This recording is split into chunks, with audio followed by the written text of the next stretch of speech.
সত্যি আমার ছোট মামুটা না এক বাবলা রে, এই কদিনে বেশ তুই তৈরি হয়ে গেছে দেখছিস, শিশুগুলো একদম ঠিকঠাক সুন্দরভাবে সাজিয়ে রেখেছিস। গুরু তুমি খুশি হয়েছো? গুরু তুমি খুশি হয়েছো? ভীষণ ভীষণ খুশি হয়েছি, থ্যাংক ইউ ভীষণ গুরু, খুশি থ্যাংক ইউ, হয়েছি। থ্যাংক ইউ, থ্যাংক ইউ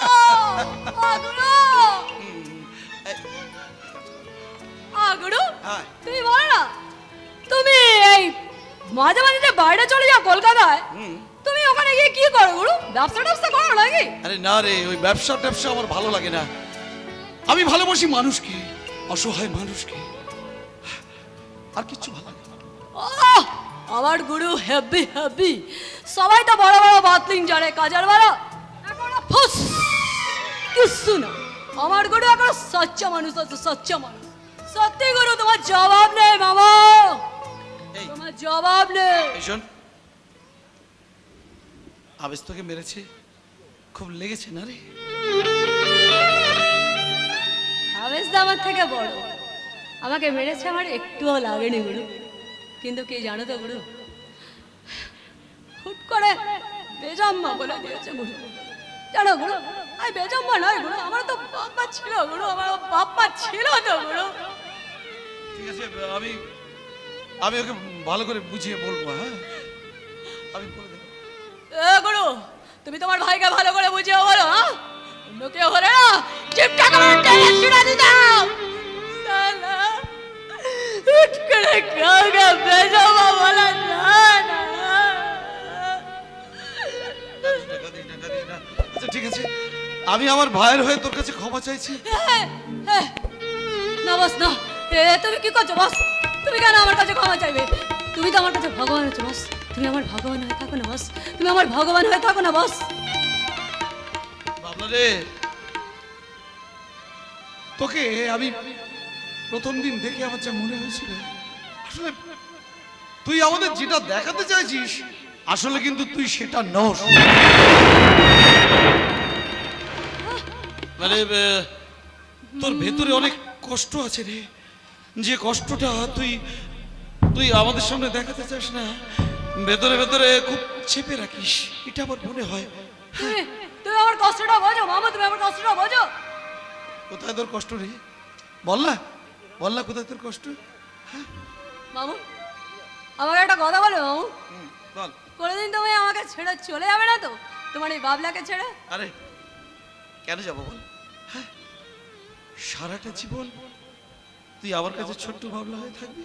সত্যি সত্যি মামা, মামা।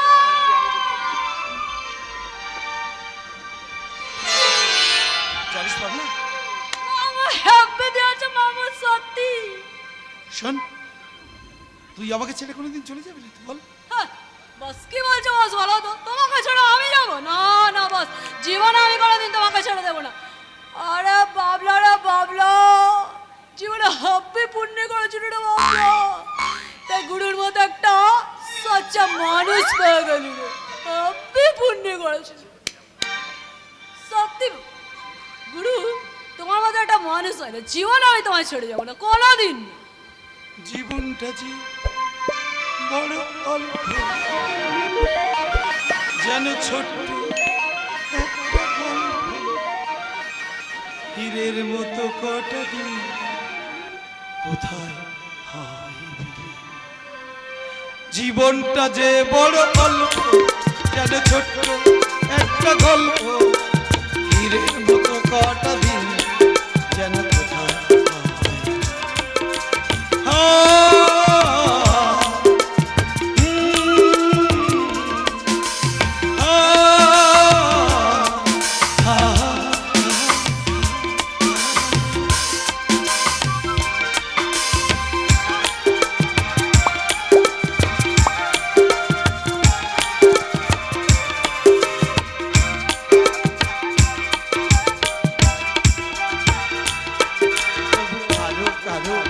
কথা হৃদয় মাঝে থাকে শোনায় গাথা, কারো কারো কিছু কথা হৃদয় মাঝে থাকে শোনায় গাথা। মন কি ভুলতে পারে, মন কি ভুলতে পারে, জীবনটা যে বড় অল্প, যেন ছোট্ট একটা গল্প, জীবনটা যে বড় অল্প,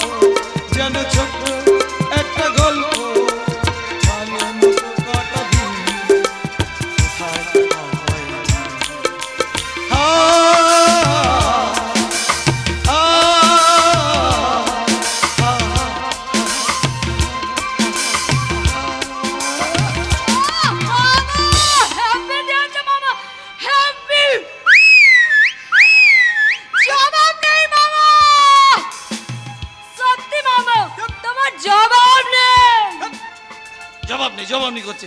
সালা শীষ দিয়ে কানটাই আমার নষ্ট করে দিল। জবাব নেই। আমি প্রশংসা করছি, তোদের একটু খুশি হবে।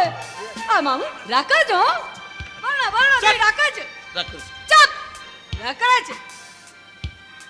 না, রাগ করিনি, বল কি বলছিস বল। রাখো নি মুখটা এরম ভেবা চাকা খেয়ে আছো আর বলছো রাখো নি। আচ্ছা ঠিক আছে বাবা। আমার কি প্রেস্টিজ টাস্টিজ নাই নাকি? হ্যাঁ বাবা এর আবার প্রেস্টিজ? বল বল কি বলছিস বল। গুরু, তুমি আমাকে কথা দাও গুরু, কোনোদিন কোনো পরিস্থিতিতে তুমি আমাকে কোনোদিন ছেড়ে চলে যাবে না তো? আরে ছাড়বো না তোকে তো কথা দিলাম। আমি তোমার এগোস্টটা একটা ছোট্ট করে দেবো মামা।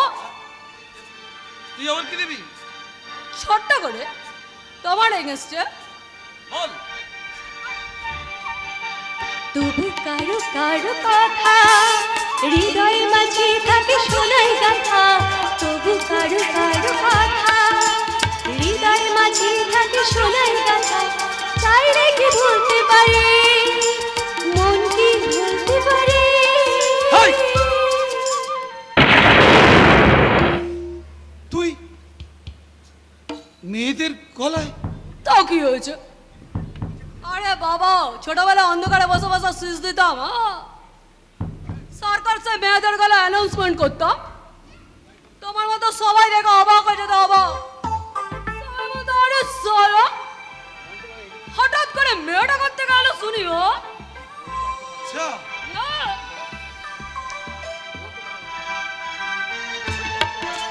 তবু কারো কারো কথা হৃদয় মাঝে থাকে শোনাই গাথা, তবু কারো কারো কথা হৃদয় মাঝে থাকে শোনাই গাথা, চাইলে কি ভুলতে পারে মন কি ভুলতে পারে? জীবনটা যে বড় অল্প, যেন ছোট্ট একটা গল্প।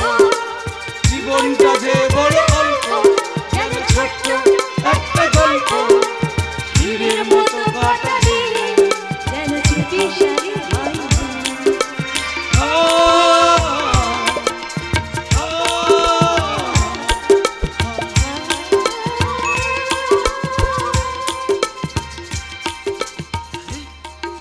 পাঠিয়ে দিচ্ছিস? হ্যাঁ হ্যাঁ, একবার শুনেই গানটা তুই এভাবে রক্ত করলি? হ্যাঁ এবার তুমি বলো মামা, আ, আমার বাবলা কি দিল যেন 1000 টাকা কিলো। আরে না রে না, বটো বললে কম হবে। আমি বলছি আমার বাবলা কি দিল সালা 2000 টাকা কিলো। সত্যি বলছো মামা, সত্যি বলছো? ও মামা, এই দাঁড়া বাবা, এটা আমি দিতে পারবো না। আরে পারে। আরে না রে বাবা, 1000 চেষ্টা করলেও আমি পারবো না। আরে আমি সেখানেই পারবে তুমি। পারবো না বলছি তো। আরে বলছো না পারবে, একবার চেষ্টা করো না, চেষ্টা করে দেখো না। আর হবে না। আরে একবার দেখো।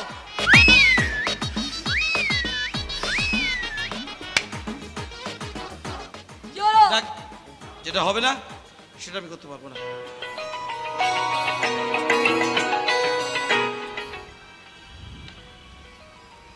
হ্যালো, হ্যাঁ সে কি রে?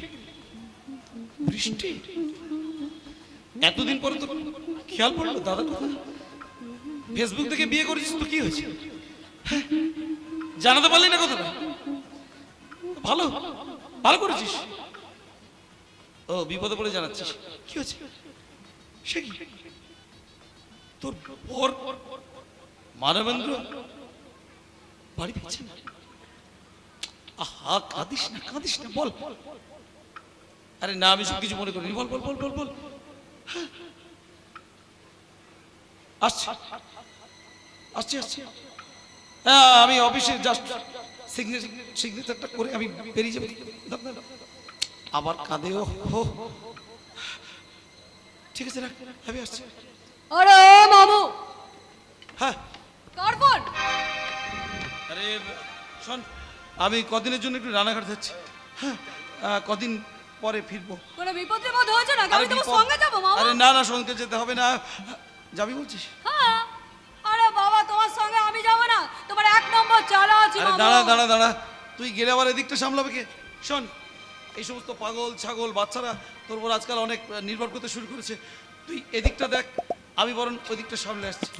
এই সামলাতে পারবি তো? সত্যি তুমি নিশ্চিন্ত আমার উপর সব রেখে দাও, আমি সব কিছু সামলে নেবে, একেবারে সামলে ঠিক নেবে। বলছিস? আরে বাবা ঠিক বলছি না তো কি ঢপ দিচ্ছি? দেখ আমি কিন্তু তোর উপর নির্ভর করে যাচ্ছি, বলছিস তো? হ্যাঁ হ্যাঁ যাও না, সারা টেনশন নিচ্ছ কেন? আরে, আমি যত তাড়াতাড়ি সম্ভব ফিরে আসবো। বাই।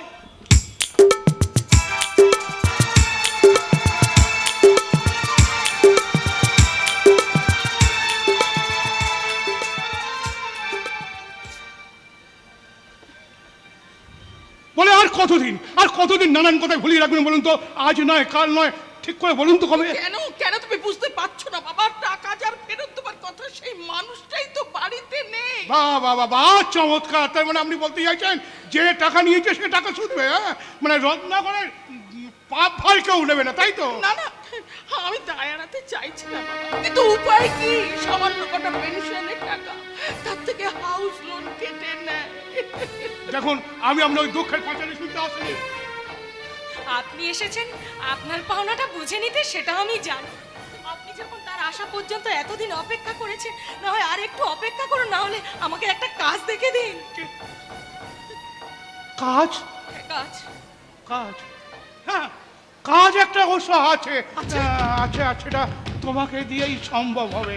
কি কাজ বলুন না, এমন কি কাজ আপনার হাতে আছে? কাজটা সেরকম কিছু নয়, মানে এই হোটেলের এসি রুমে রাত কাটানো, সকালে যাবে, রাত্রিটা থেকে সেজে গুজে টাকা ভর্তি ব্যাগ নিয়ে চলে আসবে। বাবা বাবা, চমৎকার! আমার মায়ের পেটের বোনকে এমন উপকার করবার ভদ্রলোকটি কি একবার জানতে পারি কি? দাদা তুই এসেছিস? আরে না আসি কি আমি থাকতে পারি বল? হ্যাঁ, তুই আমার একমাত্র মায়ের পেটের বোন, তুই বিপদের সময় আমাকে ডেকেছিস, আমি না এসে থাকতে পারি? দাদা তুই আমার বাঁচা, আমার বাঁচাবো বড় বাঁচাবো, বিপদ। সব কিছু বাঁচাবো। তার আগে বলতো, ওই ঘরের কোণে দাঁড়িয়ে থাকা ওই পয়মাল মালটি যে একটু আগে ব্যাগ ভর্তি টাকা নিয়ে তোকে বাড়ি ফেরাচ্ছিল, ওর ঠিকানাটা একবার কি? এই, একদম সব ফালতু কথা বলবে না, একদম ফালতু কথা বলবে না। আমি হলাম রানাঘাটের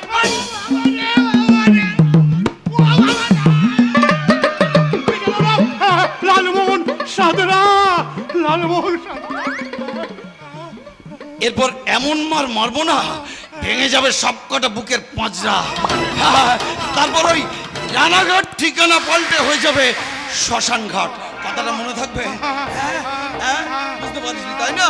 যেখানে 5 জন গেলে 4 জন ফেরে, সঙ্গে থাকে কত্তাল আর খোল, আর উচ্চ ঈশ্বরে বলতে থাকে বল হরি হরি বল।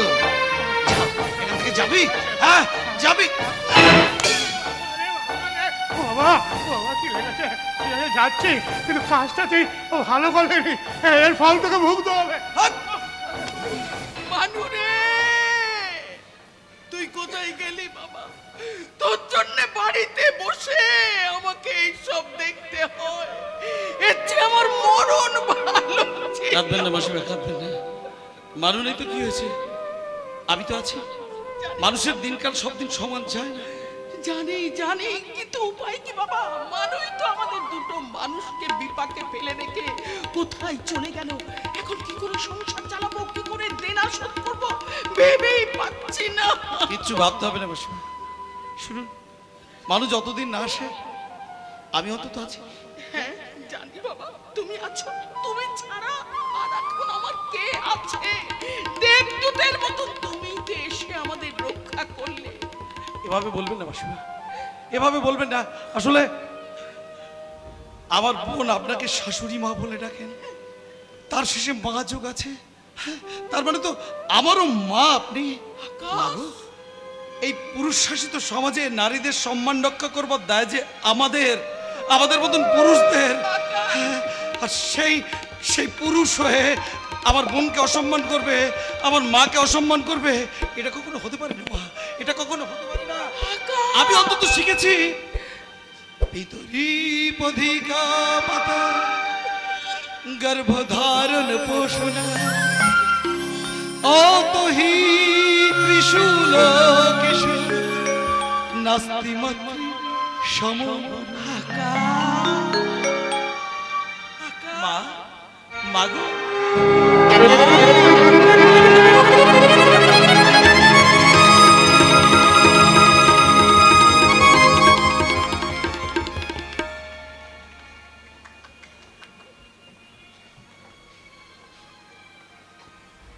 বেঁচে গেলি না মানব, এবারের মতো তুই বেঁচে গেলি। এভাবে বেঁচে থেকে লাভ কি মামা? যেমন বাঁচে মশা মাছি। এভাবে বলছিস কেন? এটা কি বাঁচা নয়? অস্বীকার তো করিনি মামা। আমি তো নিজেকে কোথাও মানবেন্দ্র বলে প্রকাশ করতে পারি না। তার মানে তো মানবেন্দ্রের অকাল মৃত্যু ঘটেছে। এত ভেঙে পড়িস না। দুর্দিনের অন্ধকার যত গাঢ় হয়, সুদিনের সূর্যের প্রকাশ ততটাই নিশ্চিত। সান্ত্বনা দিচ্ছ? দাও দাও দাও, তবু তোমার মতো কেউ একজন আছে আমাকে সান্ত্বনা দেবার, অথচ যার সান্ত্বনা দেওয়ার কথা আমার সেই স্ত্রী। আমি আমি জানি না সে কোথায় আছে, কেমন আছে। আমার মাঝে মাঝে মনে হয় এখান থেকে এক ছুটে আমি চলে যাই, যেখানে যেখানে আমার মা বিকেলবেলা আমার জন্য অপেক্ষা করছে। আমার স্ত্রী হয়তো বিকেলবেলা প্রদীপ চালিয়ে আমার জন্য মঙ্গল কামনা করছে। আমি যেন সেই চেনা অস্ফুট গলা, আমি যেন শুনতে পাই আমার মা যেন সেই চেনা সুরে ডাকছে। খোকা, বাড়ি ফিরলি খোকা? কেন এমন হলো রে খোকা? কেন কেন আমরা তোর পর হয়ে গেলাম খোকা? মা, ও তুমি কোথায়? কোথায় মা? এই তো এই তো এই তো বাবা, আয় বাবা আয়, আমার কাছে আয়। হ্যাঁ মা, হ্যাঁ মা, আমি যাবো। মা, আমি জানি তোমাদের কোনো দোষ ছিল না গো মা, তোমাদের কোনো দোষ ছিল না, সমস্ত দোষ তো আমি করেছি মা। ও মা, মা গো, তুমি সেই আগের মতো আমাকে ছোট্টবেলার মতো গান গায়ে একটু ঘুম পাড়িয়ে দাও না মা। আমি চাই বড় ক্লান্ত, কতদিন আমি ঘুমাতে পারিনি। ও মা,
চাঁদ দিয়েছে জোছনা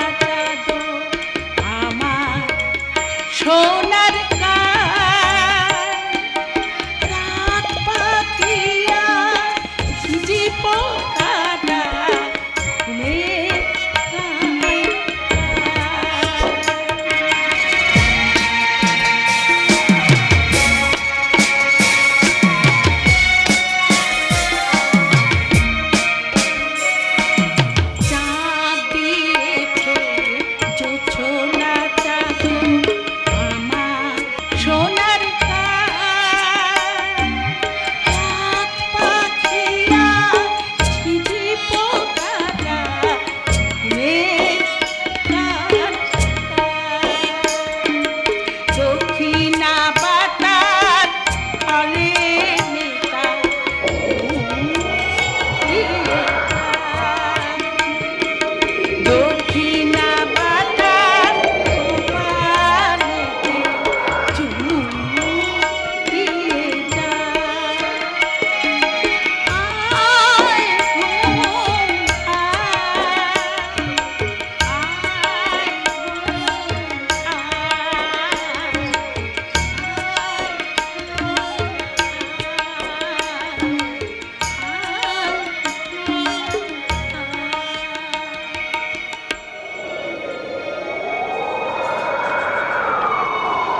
কোথায় গেলে মা? মা, নতুন সারা দাও না মা। না, তোমার ফেরার প্রতীক্ষায় চোখের জল ফেলতে ফেলতে তোমার মা আজ অন্ধ হয়ে গেছে। না, তোমার কথা ভেবে সেরিব্রাল অ্যাটাক হয়ে তোমার মায়ের দু চোখের আলো নিভে গেছে।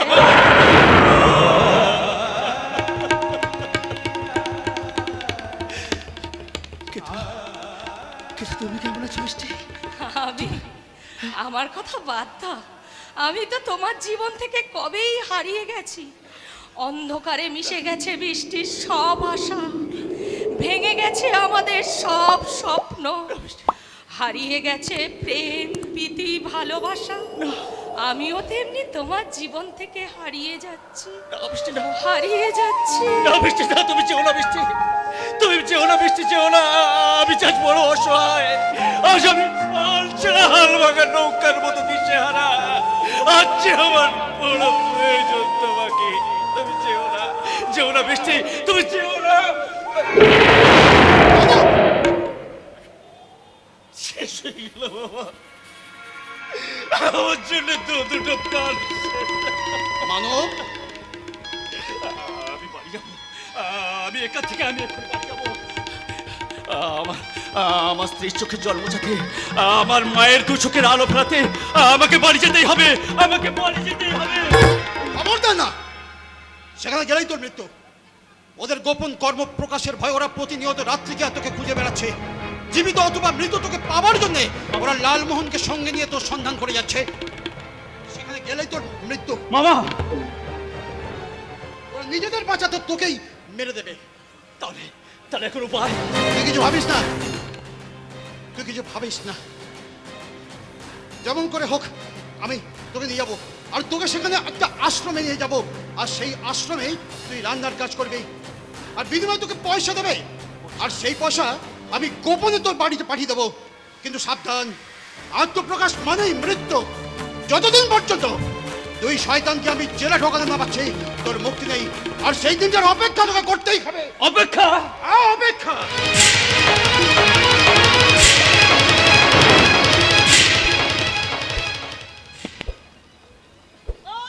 ভুল ভুল ভুল, সেদিন সেদিন সবাই মিলে আমরা মস্ত বড় ভুল করেছি। ওই দিন যদি ওই হারামজাদি রাত্রির পেছনে না ছুটে ওই মানবেন্দ্রকে কোনো হাসপাতালে কিংবা নার্সিং হোমে ভর্তি করে দেওয়া যেত, তাহলে কোনো পুলিশের ঝামেলাই হতো না। ঝামেলা কি বলতে তো জানি না, তবে আপনাদের কথা মতো জানেন ওই মানবন্ধ খুব খুঁজতে গিয়ে শালা মানবন্ধ বড় সম্বন্ধে দেখি মারটাই না খেয়েছি। শালা বাপ্পা যেখানে মারেনি সেখানে মেরেছে গো। লেগেছে বুঝি? না, আর আমার লেগেছে। শালা মেশিনি পাটের জায়গা সব বদলে দিয়েছে। এই জানেন আমার কি মনে হচ্ছে, আমাদের ইকবাল সাহেবকে বলে না ওই শালাটাকে গাঁজা কেসে ফাঁসিয়ে একেবারে কেলিয়ে কালীঘাট করে দিই। খবরদার! এই লাইনে পুলিশ নেতাদের আপন ভাবতে নেই। ওরা আপনাদের কাছ থেকে সব জেনে নেবেন, আমাদের গোপন কথা জেনে নিয়ে ওরা ওদের সব কাজ গুছিয়ে নেবে। তারপর আমরা ধরা পড়ে গেলেই ওরা বলবে আমাদের সঙ্গে কোনো সম্পর্ক নেই বলে হ্যান্ড ওয়াশ দিয়ে হাত ধুয়ে ফেলবে। ওরা খাবে মুনাফার ক্রিম, আমরা খাবো ওই জেলের কাগজ চালের ভাত। এই জন্য বলে সুখে থাকতে ভূতে কিলোয়। ভূতে কিলোয় গো। আচ্ছা, আমরা এখানে খুব ভালো আছি, ভালো। এই নীল নির্জন হোটেলে খুব ভালো আছি। খাচ্ছি, ঘুরছি, ঘুমোচ্ছি, আবার আবার কি ইনকামও হচ্ছে। আর ইকবাল সাহেবের জন্য আমাদের কোনো পুলিশের ঝামেলা পোয়াতেও হচ্ছে না। অথচ রাতের বেলায় চিকনি শিশু নারী পাচার, আর দিনের বেলায় খদ্দের ডাকা। ও বাবুরা, এদিকে আসুন, এদিকে আসুন, এই নীল নির্জন হোটেলে আসুন। এখানে কম খরচে থাকা খাওয়ার সুবন্দোবস্ত আছে। আসুন, এই হোটেলে আসুন, এখানে কম খরচে সব কিছু পাবে। ওই সব কিছুর মধ্যে আমার খেলানিটাও আছে মামুনি। লালন বাবু রাগ করছেন কেন? রাগ করছেন কেন? আরে এসব কাজে কষ্ট আছে, ঝুঁকি আছে। কষ্ট না করলে কি আর কেষ্ট মেলে রে ভাই? মরে যাই শালা, আমি হচ্ছি আমার জ্বালায় আর ওনারা বসে ক্যানের বলব লাগাচ্ছে। জ্ঞান নয় লালমোহন বাবু, জ্ঞান নয়। আপনি হলেন এ লাইনে পোড় খাওয়া মাল, আপনাকে জ্ঞান দেওয়ার কি আছে বলুন? এই যে সীমা, সীমা কত কষ্ট করে নতুন নতুন কলেজ কাটা মেয়েদের ভুলিয়ে বালিয়ে এনে রোজগারের লোক দেখিয়ে তালিম দিয়ে এই লাইনে নিয়ে আসছে। আচ্ছা বলুন, এটা কি কম কষ্টে? বলুন না লালমোহন বাবু, বলুন। কি জিনিস মুখে দিলে ফিরে। এই যে আমি কত কষ্ট করে ম্যানেজারি করে বিদেশি ওই 2 নম্বরই লোকের সঙ্গে চুরি চোখ মেয়ে চালানের ডিল করছি, এটা কি কম কষ্টে? আরে তবেই না ইকবাল বাবু আমাদেরকে ওই এত টাকা দিয়ে পুষছেন। আরে বাবাই, পরের টাকা নিজের পকেটে আনতে গেলে কষ্ট, ঝুঁকি, অপমান সবটাই আছে। একদম না, শোনো, এবার ওই পরের জন্য রিস্ক নিয়ে কোনো লাভ নেই। না। না, একদম আমাদের নিজেদের জন্য কিছু করতে হবে, নিজেদের। এই নিজেদের করে মানে কি? হ্যাঁ, নিজেদের করে মানে কি বলো? মানে নিজেদের মানে এই যে সেদিনকে ওই এই যে বললো না আমাদের ইকবাল বাবু। হ্যাঁ, হোটেলটা- ইকবাল বাবু বললো না যে এই হোটেলটা বিক্রি করার কথা বলছিল না, হ্যাঁ। এই হোটেলটা যদি আমরা নিজেদের নামে করে নিই। এই কি বলছি, কি করে নিজেদের আরে নামে কি করে করবি? নেবে? প্রথমে আমরা লিজে নেব। লে? হ্যাঁ, নেব। তারপর বেশ আমরা অঙ্কের টাকা জোগাড় করে আমাদের নিজেদের নামে করে নেব। বাস। ধ্যাস! বুদ্ধির ঢেকি বলি, বড় অঙ্কের টাকাটা পাবো কোথায়? এখন ওই রাত্রি বিক্রির আগাম টাকায় ফেসে আছি। ধুর, এটা তো ভাববার কি আছে গো? কি ভাববার আছে? আরে ওই বৃষ্টি মাগিটা স্বামী হারানোর জ্বালায় একেবারে দাও করে চলে যাচ্ছে। আরে ওই মাগিটাকে যদি হ্যাঁ। ভাজুং দিয়ে, মানে ওই মানবেন্দ্রকে খুঁজে পাওয়া গেছে, হ্যাঁ। এই হোটেলেই মানবেন্দ্র আছে, আচ্ছা। এই কথা বলে যদি একবার উঠিয়ে নিয়ে আসতে পারি,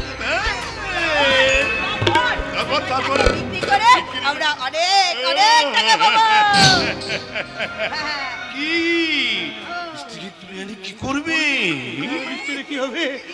টাকা মুছে দেওয়া হবে, সিঁদুরটা ভেঙে দেওয়া হবে, সিঁদুর মুছে তারপরে অনেক দামে বিক্রি হবে।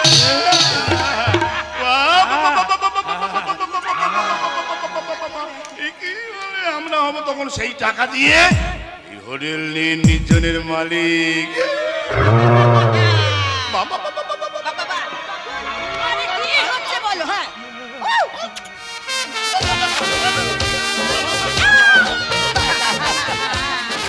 এই জানো, আর আমাদের তখন অন্য হোটেলে গিয়ে কাজ করতে হবে না। ঠিক বলেছো বলু, ঠিক কথা।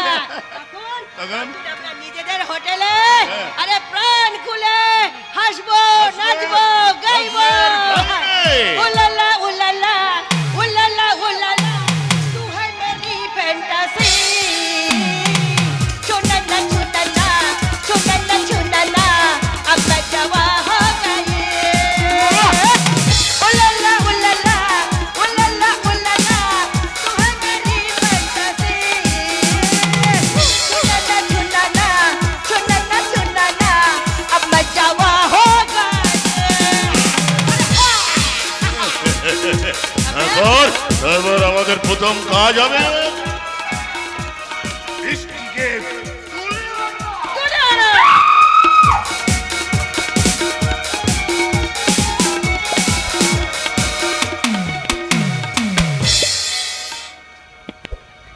আকাশ চ্যাটার্জিকে ভালো লাভেসে পাঠা যায় না।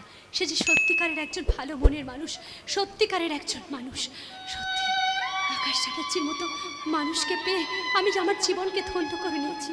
কিন্তু সত্যি যদি উনি কোনোদিন জানতে পারে যে আমি একজন মিথ্যেবাদী লম্পট, না না না, আমি না, সেদিন আমার আসল পরিচয়টা জানলে সে তো।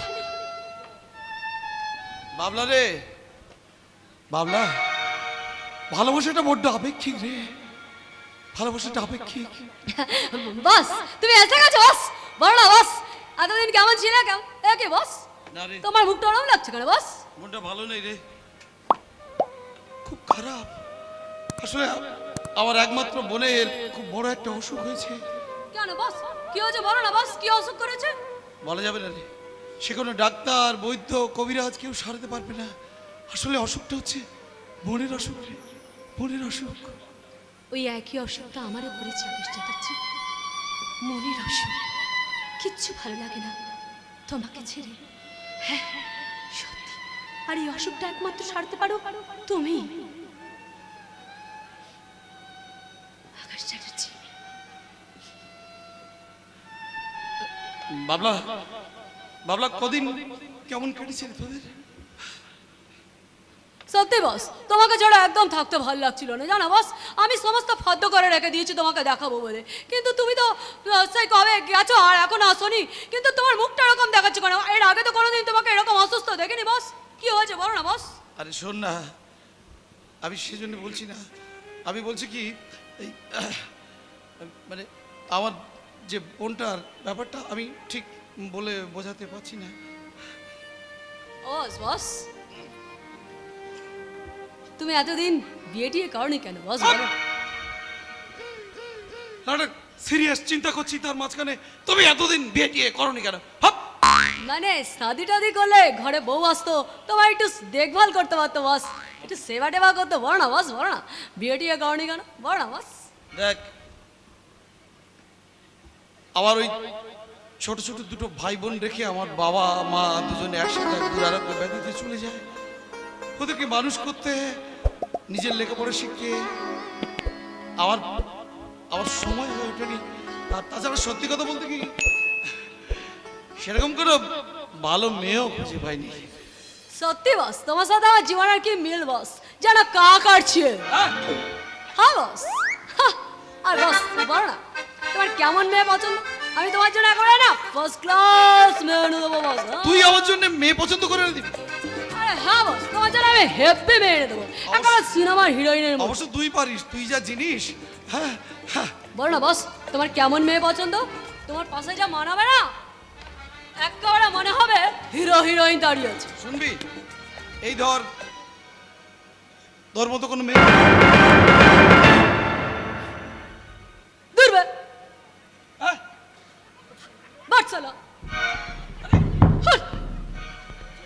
সালা জল জান একটা বেড়া ছাড়া দাঁড়িয়ে আছে, আর তুমি তাকে মেয়ে ছাড়া বানিয়ে দিলে। আরে না রে বাবা না, আমি সে কথা বলতে চাইনি। দেখ, আমি বলতে চেয়েছিলাম মানে তোর মতন স্বভাবের একটা মেয়ে, যে মিথ্যে কথা বলবে না, যে সবসময় হাসি খুশি নিয়ে থাকবে, সে সবসময় আমাকে সেবা যত্ন করবে, এই আমার পছন্দের জিনিসগুলোকে সে আমল দেবে। যেমন ধর এই পথ শিশুদের খাওয়ানো, পাগলদের খাওয়ানো, গরিব দুঃখীদের দুঃখে তার চোখে জল আসবে, এইরকম একজন। তারপর আমি যখন কাজে অনেক দূরে চলে যাব, তখন সে বলবে তুমি আমাকে ছেড়ে বেশি দিন থেকো না, আমি তোমাকে ছেড়ে থাকতে পারবো না, তুমি তাড়াতাড়ি চলে আসবে। হ্যাঁ, এইরকম ধরনের কেউ। সত্যি আমার তো এরকম লাগে বস। আকাশ চ্যাটার্জি জানো, তুমি যখন বাড়িতে থাকো না না, আমার খুব একা একা লাগে, খুব খুব কষ্ট হয়। তোমাকে ছেড়ে আমার কিচ্ছু ভালো লাগে না। তখন তখন আমি পাগলের মতো এদিক ওদিক ছোটাছুটি করি, আর ওই আল্লাহ ঝুলছে তোমার জামা কাপড়গুলো কি আমি দৌড়ে গিয়ে ছড়িয়ে ধরি, তোমার গায়ের গন্ধ নেই। তখন মনে হয় তুমি কোথাও যাওনি, তুমি আমার খুব খুব কাছে আসছো। তখন তোমাকে নিয়ে আমার কত রঙিন স্বপ্ন ইচ্ছে করে। জানো না, জানো আকাশ, এসো না আমার স্বপ্ন, এসো আমার খুব খুব কাছে, এসো না আকাশ। তারপর অবিশ্রান্ত কাজের শেষে মাঝে মধ্যে তাকে নিয়ে দূরে দূরে কোথাও বেড়াতে যেতে ইচ্ছে করে। হ্যাঁ, সেই পাহাড় ঘেরা বনানি, তার মাঝখানে ছোট্ট একটু বেলাভূমি, অথবা ঝিরঝির ঝর্ণাতে পা ঝুলে বসে থাকতে, আর সেই ঝর্ণার জল ছিটিয়ে তার গায়ে দিতে। আর সেই নীল নির্জনে মেঘলা দুপুরে আমরা পাখির মতো ডানা মেলে আমাদের ভালোবাসার আবির শুনিয়ে দেব, আর ওই মেঘ ছুটে আসবে আমাদের ভালোবাসার সাক্ষী হয়ে, আর বৃষ্টি নেমে পড়বে আমাদের ভালোবাসায় খুশি হয়ে। আমার সারাটা দিন মেঘলা আকাশ বৃষ্টি তোমাকে দিলাম, শুধু শ্রাবণ সন্ধ্যাটুকু তোমার কাছে চেয়ে নিলাম। আমার সারাটা দিন মেঘলা আকাশ বৃষ্টি তোমাকে দিলাম, শুধু শ্রাবণ সন্ধ্যাটুকু তোমার কাছে চেয়ে নিলাম। আমার সারাটা দিন মেঘের আকাশ বৃষ্টি তোমাকে দিলাম।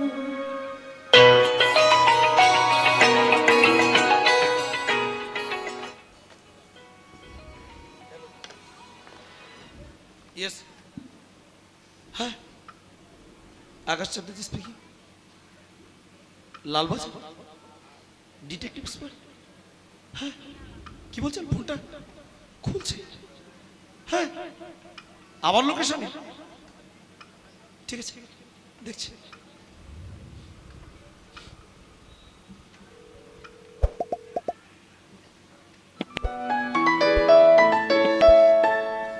আজকাল মাঝে মাঝে যে কি হয়, অজানা নাম্বার থেকে বারবার এই এই ফোনটা বেজে ওঠে।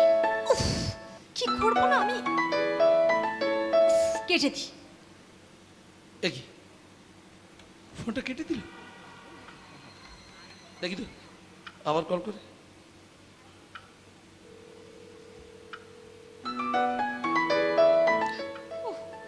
আবার আবার সেই একই নাম্বার থেকে ফোন আসছে। আমি যে কি করি, ফোনটা আমি সুইচ অফ করে দিই। The person you have called is speaking to someone else. You can Hello? wait or call again later. আরে ফোনটা The subscriber is currently switched off. Please try after some time. ফোনটা इस समय switch off उपभोक्ता বলছে। का mobile switch off है। कृपया थोड़ी এই বাবলা, তোর কাছে ফোন আছে? হ্যাঁ বস, হ্যাঁ ধর বস। তুই বলছো না তোমার খুব ক্লান্ত টান্ত লাগছে? চড়া বস, চড়া, একটু একটু তোমার বডিটাকে মাসাজ আরে করো। দাঁড়া দাঁড়া দাঁড়া, তোর কাছে ফোন আছে? কি হলো, চুপ করে আছিস কেন? এই শুনতে পাচ্ছিস না? তোর কাছে ফোন আছে? ওই দেখো, কথার উত্তর। কোথায় যাচ্ছিস? তোর কাছে ফোন আছে? এই! শুনতে পাচ্ছিস না? এই! দেখ, এক কথা বারবার বলতে আমার কিন্তু ভীষণ ভীষণ খারাপ লাগে। ফোন আছে তোর কাছে? হ্যাঁ, ফোন আছে?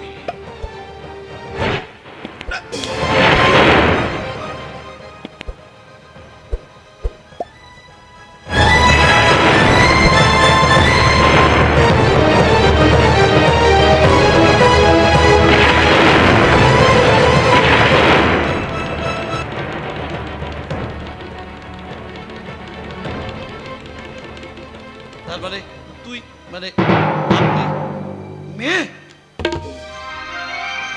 শুনুন মিস্টার আকাশ চ্যাটার্জি, আমি বাবলার ছদ্মবেশে এক বিয়ের রাত্রে বাসর ভাঙা রাত্রি সে।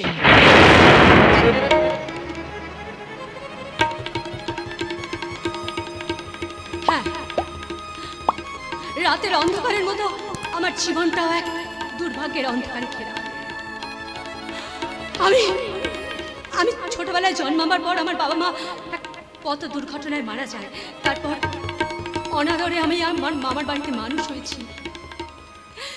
আমার ছোট্টবেলা থেকে অনাদরে কারোর ভালোবাসা কখনো পাইনি। তারপর আমি লেখাপড়া শিখে বড় হয়েছি।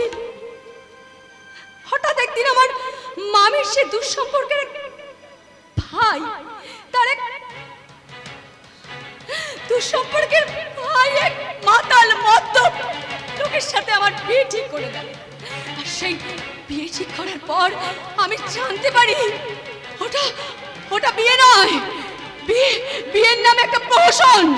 হ্যাঁ হ্যাঁ, আর আমি যখন জানতে পারি তখন আমি প্রতিবাদ করি। আর আমি বিয়ের ভাষণ ভেঙে ওখান থেকে পালিয়ে যাই সেই রাতে। তার মানে আপনি সেই বাসর থেকে পালিয়ে আসা মহিলা? হ্যাঁ হ্যাঁ, যখন আমি জানতে পারি ওরা আমাকে নিয়ে একটা খেলা খেলছে, একটা জল্পনা কল্পনা করেছে, আমাকে 25 লক্ষ টাকার বিনিময়ে আমাকে পাকিস্তান বাজারে বিক্রি করে দিতে চাইছে, সেই মুহূর্তে আমি পালিয়ে যাওয়ার চেষ্টা করি, আমি প্রতিবাদ করি। আমাকে ওরা ওই মানবেন্দ্র লোকটার নামের সঙ্গে একই ঘরের মধ্যে দরজা বন্ধ করে বাইরে চলে যায়। হ্যাঁ, আর মানবেন্দ্রকে বলে যায় আমার যাতে ইজ্জতটা সেই রাতে নষ্ট করে দেয়। তারপর আমি মানবেন্দ্রকে নিজে হাতে না না আমি খুন করে পালিয়েছি। না না না না, হয় না, অত বলি না। আমি আমার ইজ্জত বাঁচানোর জন্য, আপনি বিশ্বাস করুন, আমি আমার সর্বনাশকে রক্ষা করার জন্য, আমার শরীরে পবিত্র রক্তকে রক্ষা করার জন্য আমি খুন করতে বাধ্য হই। আপনি বিশ্বাস করুন, আমি করতে ইচ্ছে করে করিনি। আপনি বিশ্বাস করুন, আমাকে এবার আপনি নিশ্চয়ই আদালতের কাছে ধরিয়ে দেবেন, এবার নিশ্চয়ই আমাকে শাস্তির ব্যবস্থা করবেন, তাই তো? না, আমি জানি না, আমি কি করব। আসলে আপনি যার নামটা বললেন, আপনি হয়তো জানেন না সে কে। এই কেসটা আমি দেখছি, এর জন্য কোনো আদালত, কোনো থানায় যেতে হবে না। তার কারণ মানবেন্দ্র আমার একমাত্র মায়ের পেটের বোন বৃষ্টির স্বামী।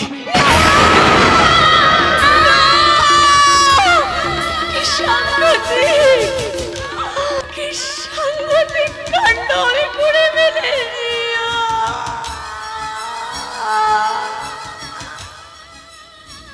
আপাতত সেলফোনটা আমাকে দিয়ে দিন।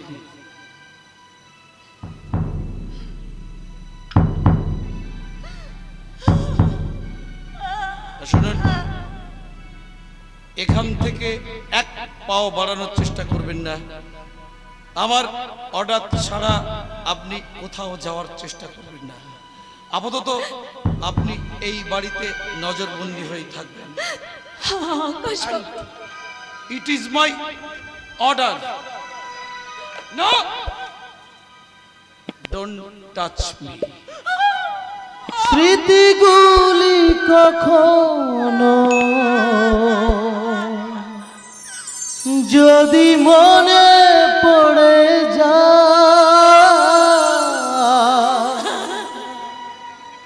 পারবে কি ভুলতে তুমি কখনো ভোলা কি যায় গো সে প্রথম প্রেমে রঙিন ছোঁয়া।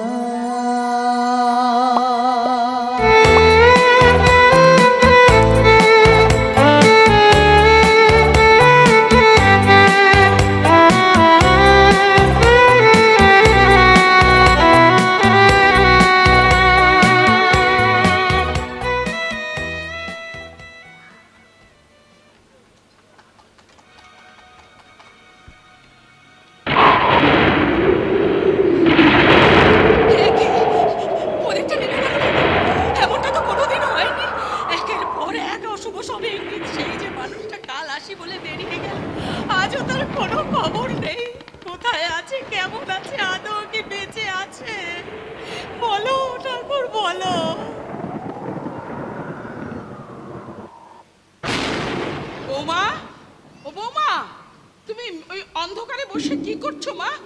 তুলসী তলায় প্রদীপ দিতে এসেছিলাম, কিন্তু হঠাৎ প্রদীপটা নিভে গেল। যাবেই তো মা, যাবেই তো। আমাদের জীবনের প্রদীপটা নিভে যাচ্ছে, আর সন্ধ্যের প্রদীপ তো নিভে যাবেই।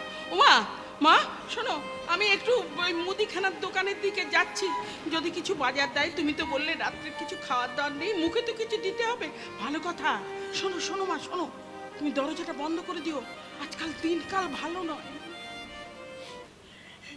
জানি মা, দিনকাল ভালো নয়, কিন্তু এই দুর্যোগের মধ্যে তো একদিন দিনের আলো ফুটবে, পাখিরাও কুলায় ফিরবে।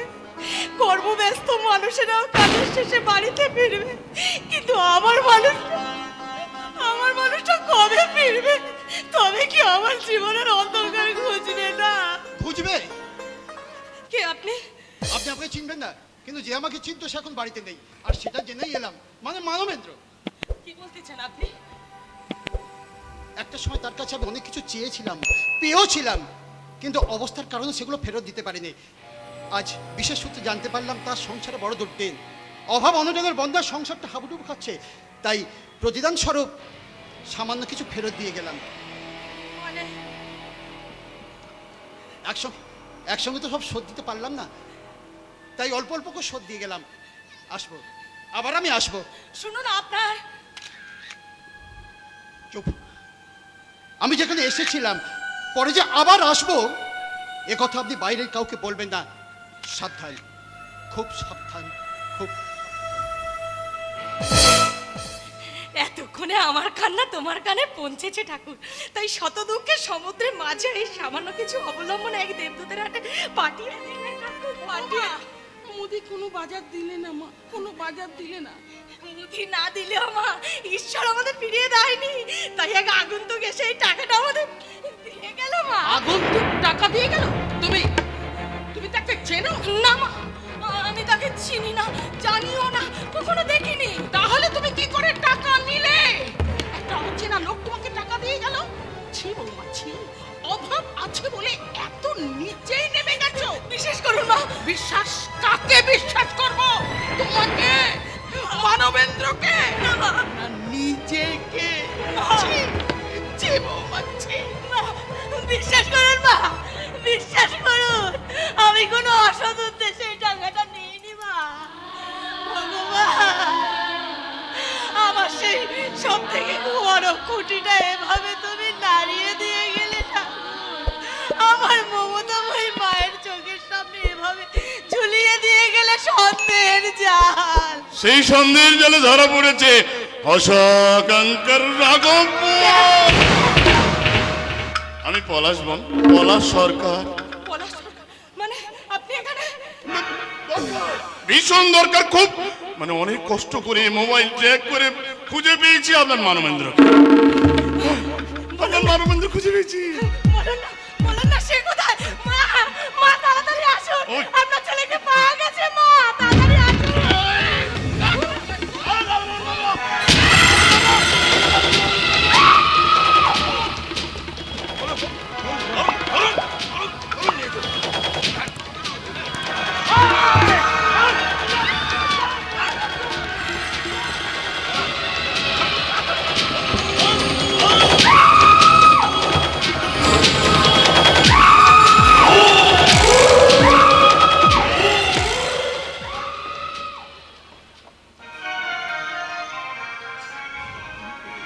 ভালো লাগছে না, আর এক মুহূর্ত আমার ভালো লাগছে না। কেন বারবার মনে হচ্ছে কি করছে বেচারা আবেশ, কোথায় আছে, কি খাচ্ছে? কেন কেন আমার বারবার মনে হচ্ছে এক্ষুনি ছুটে চলে যাই যেখানে আছে বেচারা আবেশ। তাতে কি লাভ হবে দীপ্তি? সেখানে তো আবার অভাবের জীবন, হতাশার জীবন। তা হোক, তবুও তো ছিল স্বস্তির জীবন। শুধু শুধু একটা কাজের খুব দরকার। অনুপম দা, দাও না অনুপম দা, তোমার পক্ষে তো সম্ভব। অসম্ভব, আমার পক্ষে আর কোনো কাজ করে দেওয়া সম্ভব নয়। তা দিবি কেন বল? তা দিলে তো তোর ঝোলা থেকে বেড়াল বেরিয়ে পড়বে, তাই না? এ তুই কি বলছিস আবেশ? তুই কি পাগল হয়ে গেছিস? হ্যাঁ হ্যাঁ হ্যাঁ, ঠিক বলেছিস। সত্যি আমি পাগল হয়ে গেছি। আর পাগল হব না কেন বলতে পারিস? তোরা যদি একটা মানুষকে এইভাবে মানসিকভাবে অত্যাচার করিস, তাহলে সেই মানুষটা কি পাগল হয়ে না থাকতে পারে? কি বললে তুমি? আমরা তোমাকে পাগল করতে চেয়েছি? আমি না তোমার স্ত্রী, তুমি না আমার ভালোবাসা। ভালোবাসা? ভালোবাসা? আমার মতো এমন কয়টা ছেলেকে তুমি এমন ভালোবাসার কথা বলেছো দীপ্তি? আবেশ, আর কি বললে? স্ত্রী? কতটুকু কর্তব্য করেছো স্ত্রী? গিয়ে দেখে আমার বাড়ির চাকর সেই বাবলাকে দাদা বাড়িতে না ফেরা পর্যন্ত, যতক্ষণ না দাদা ভাত না খায় ততক্ষণ ওই ছেলেটা না খেয়ে বসে থাকে খাবার টেবিলে। দাদা যতক্ষণ না সেই ময়লা জামা কাপড়গুলো খুলে দেয়, দাদার কাছ থেকে জোর করে খুলে নিয়ে গিয়ে কেচে নিয়ে ইস্ত্রি করে রেখে দেয়। কতটুকু পালন করেছো স্ত্রী? কোনোদিন পালন করেনি দিদি, কোনোদিন। এর জন্য দায়ী কে আবেশ? আমি যতবার তোমাকে যত্ন করতে গেছি ততবার তুমি আমাকে বলেছো আমাকে নাকি তোমার স্ত্রী ভাবতে লজ্জা করে, আমাকে নাকি তোমার বন্ধু ভাবতে ভালো লাগে, আর আজ তুমি আমাকে দোষ দিচ্ছ। সরিয়ে রেখেছিলাম আবে, সরিয়ে রেখেছিলাম। আমি নিজেকে তোমার থেকে দূরে সরিয়ে রেখেছিলাম কেন জানো? হতাশার অন্ধকারে আমি যে তোমার কাছে যেতে পারিনি, কারণ আমি যে তোমার চাহিদাগুলো মেটাতে পারতাম না। কোনোদিন না, কোনোদিন না। যারা মোট বয়ে রিক্সা টেনে জীবন ধারণ করে তারা বুঝি দাম্পত্য সুখ ভোগ করে না? ও, তাহলে এবার থেকে তুমি বলছো আমাকে মোট বই কিংবা রিক্সা টেনে তোমার চাহিদাগুলো পূরণ করতে হবে, তাই না দীপ্তি? কেন? কোনো কাজ তো ছোট নয়। ছোট নয়, কোনো কাজ ছোট নয়। তাহলে তুমি এক কাজ করো না, অনুপমের বাড়িতে ঝিয়ের কাজটা তুমি নিয়ে নাও। বেচারি সিঙ্গেল, বউ নেই, দিনের বেলা নয় বাড়ি ঝিয়ের কাজটা রাত্রে বেলা না হয় অনুপমের। অনুপম, তুই আমাকে চড় মারলি অনুপম? মারলাম, অনেক হীনমন্তা সহ্য করেছি, কিন্তু আর নয়, তুই এত নিচে নেমে গেছিস, আবার ভাবতে ঘেন্না করছে তুই আমার বন্ধু। অনুপম দা, চুপ করুন। ভুলে যাবেন না আমি আমার স্বামী, আর কোনো স্ত্রী যদি তার স্বামীকে ছেড়ে পর পুরুষের বাড়িতে আশ্রয় নেয় তাহলে কোন স্বামী সন্দেহ করবে না? তাই যদি হবে তাহলে কেন এসেছিল ওকে ছেড়ে? এসেছিলাম ওর একটা কাজের জন্য। ভেবেছিলাম আপনার হাতে তো অনেক কাজের সুযোগ, কিন্তু আমি বুঝতে পারিনি যে আপনি ওকে সাহায্য করবেন না। না, সাহায্য করবো না। তা করবি কেন? প্রাইভেট কোম্পানিতে কাজ করে ওর প্রতিভাটা নষ্ট করুক আমি চাই না বলে তাই। চুপ কর, চুপ কর অনুপম, চুপ কর। আর উপহাস করিস না আমাকে নিয়ে, আর করিস না। এখনো পর্যন্ত আমাকে নিয়ে তুই এরকম ভাবে উপহাস করে যাবি? উপহাস? হ্যাঁ হ্যাঁ, উপহাস। উপহাস না রে, উপহার। আজ একটা ভালো খবর এনেছি, পড়ে দেখো দীপ্তি। কি? আবেশের গান ন্যাশনাল অ্যাওয়ার্ড পেয়েছে।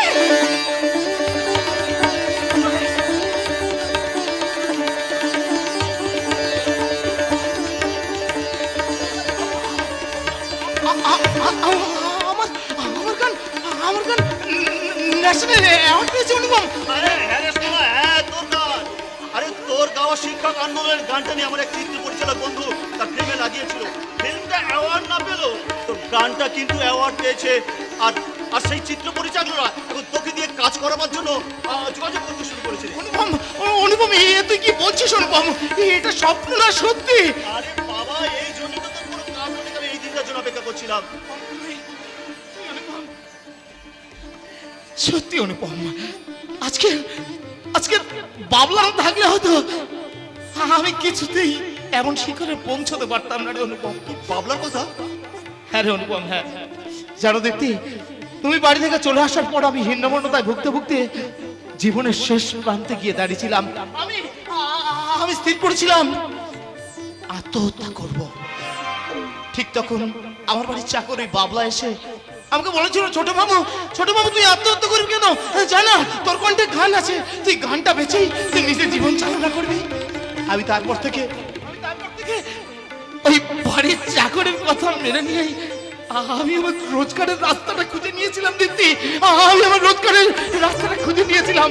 আর আজকে দেখো আমি আরে ঠিক আছে। আরে আজ তবে ভুল বুঝে এখানে সমাপন হোক। ছন্দে সুরে আর নতুন নতুন গানে ভরে উঠুক তোদের দাম্পত্য জীবন। আয় আয় রে আয়, নতুন দিনের গান, চেনা স্বরলিপি ভেঙে চুরে। আয় আয় রে আয়, নতুন দিনের গান, চেনা স্বরলিপি ভেঙে চুরে। বন্ধা রাত্রি শেষ, শান্তি নিরুতে, বন্ধা রাত্রি শেষ, শান্তি নিরুতে, রামধনু রং মাখা সুরে সুরে। আয় আয় রে আয়, নতুন দিনের গান, আয় আয় রে আয়,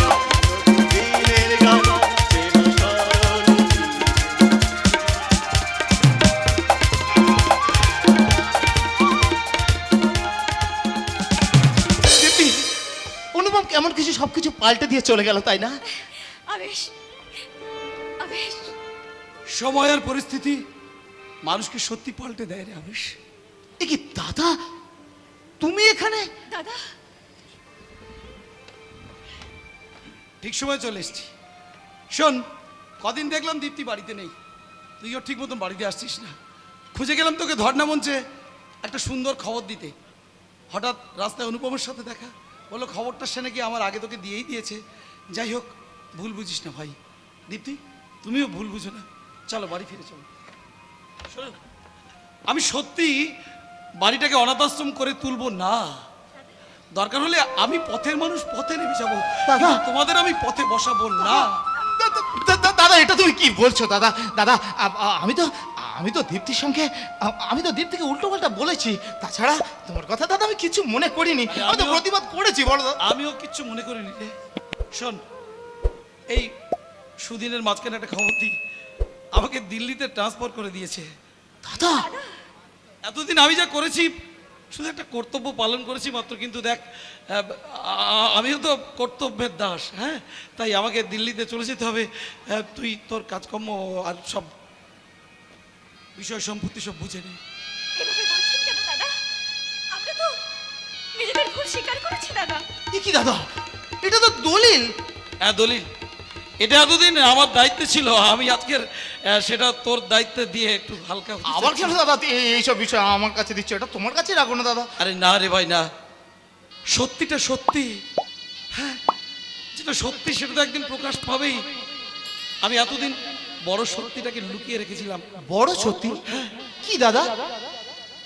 একটা গল্প বলি শোন। গল্প? সত্যি কথা, একটা সময়ের অপেক্ষায় থাকে তার একটা সুন্দর গল্প। একটা গ্রামে একটা খুব ছোট জাতের ছোট পরিবার থেকে একটা মেয়ে উচ্চ শিক্ষিত হয়েছিল, অঙ্কে স্কলারশিপ নিয়ে পাশ করেছিল। সবাই তাকে দেখতে এসেছিল। হ্যাঁ, আমাদের গ্রাম থেকে পাশ করেছে। অনেক লোকের মাঝখানে সেই গ্রামের এক ব্রাহ্মণ পরিবারের বড় লোকের ছেলে তাকে দেখতে এসে ভালো লেগেছিল। এ তো ভালো খবর। ভালোবাসার অফারটা তাকে প্রথম দিয়েছিল, মেয়েটা প্রত্যাখ্যান করতে পারেনি। সুখে দুঃখে আনন্দে কি সুন্দর দিন কাটছিল। তারপর হঠাৎ একটা খবর শুনে তার মাথায় পড়লো বাজ। কি খবর দাদা? খবরটা হলো সেই ছেলেটা তার দুঃসম্পর্কের এক আত্মীয়ার সাথে বিয়ে করতে চলেছে, শুধু টাকা আর জাতপাতের অজুহাত দিয়ে। দাদা, সঙ্গে সঙ্গে সেই অঙ্কে স্কলারশিপ পাওয়া মেয়েটার মাথার অঙ্কগুলো যেন ওলট পালট হয়ে গেল, হিসেব কিছুতেই মেলাতে পারলো না। তারপর সেই অঙ্কগুলো সে কষতে লাগলো ওই পাকা রাস্তায়। মানে এটা বুঝলি না তো? আরে পাগলি হয়ে গেল, পাগলি। হ্যাঁ, হাসে কাঁদে, আকাশের দিকে তাকায় আর অঙ্কের হিসেব মেলাতে যায়, কিন্তু জীবন খাতার অঙ্কটা তার কোনোদিন মেলে না। এই মাঝখানে দিন গেছে, মাস গেছে, হঠাৎ বছর ঘেঁচতে গিয়ে মানুষজন লক্ষ্য করলো সেই পাগলিটা নাকি মা হতে চলেছে। তারপর কি হলো দাদা? সবাই খুঁজতে চাইলো কি এমন কাজটা করলো, কোন শয়তানের কাজ। কেউ খুঁজে পায় না, সবাই খুঁজবার চেষ্টা করছে কিন্তু কেউ খুঁজে পাচ্ছে না। তারপর হঠাৎ একদিন মাঝরাত্রে শুনতে পেলো একদম ভাবে ডাকছে। হ্যাঁ, সবাই ভাবলো নিশ্চয়ই কোনো দুষ্কৃত। তারপরে সবাই জানলা ভাগ করে দেখতে লাগলো পাগলিটা যেন কাকে একটা ধরে খুব জোরে চিৎকার করছে, গোয়ানির চিৎকার।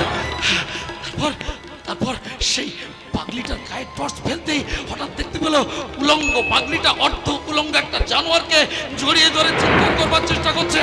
আর সেই জানোয়ারটা হাত ছাড়ানোর চেষ্টা করছে, কিন্তু হাত দুটো যেন লোহার শিকল, কিছুই ছাড়াতে পারছে না। তারপর পথের পাশে পড়ে থাকা পাথরটা নিয়ে হঠাৎ পাগলির মাথায় দুম দুম করে মারতে শুরু করলো। রক্তাক্ত শরীর নিয়ে পাগলিটা মাটিতে লুটিয়ে পড়ল। তারপর কি হলো দাদা? তারপর ততক্ষণে পেটের বাচ্চাটা ভূমিষ্ঠ হয়ে গেছে। দাদা কাঁদতে শুরু করেছে। চারিদিকে লোকজন জড়ো হয়ে গেল। হ্যাঁ, সব লোকজন যখন জড়ো হয়ে গেছে, পাগলিটাকে হাসপাতালে নিয়ে চলে গেল।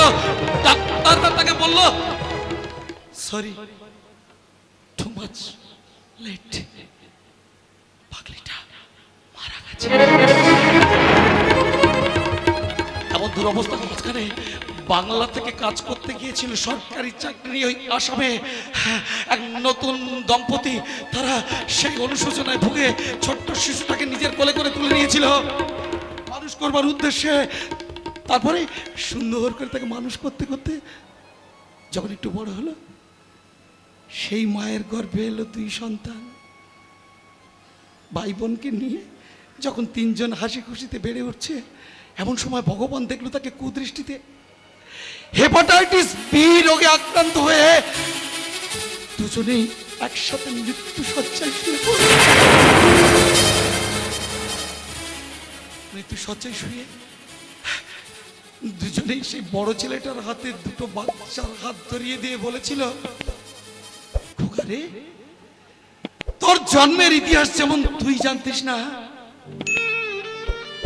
এরাও যেন কোনোদিন না জানে। এদেরকে মানুষ করিস। অকৃতজ্ঞ হয়নি ছেলেটা। তারপরে সে নিজে না খেয়ে না দিয়ে কষ্ট করে সে কথা দিয়েছিল যে আমি আমি বড় করে তুলবো।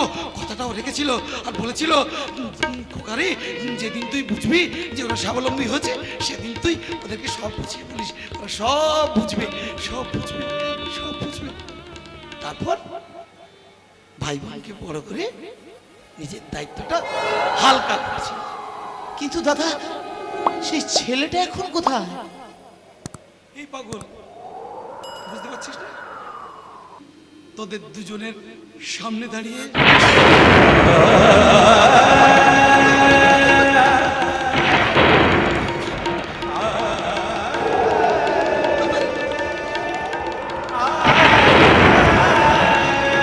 আর কিছু জানতে চাস না? বাড়ি ফিরে চল, সেখানে গিয়ে বাকি কথাটা বলবো। কেমন?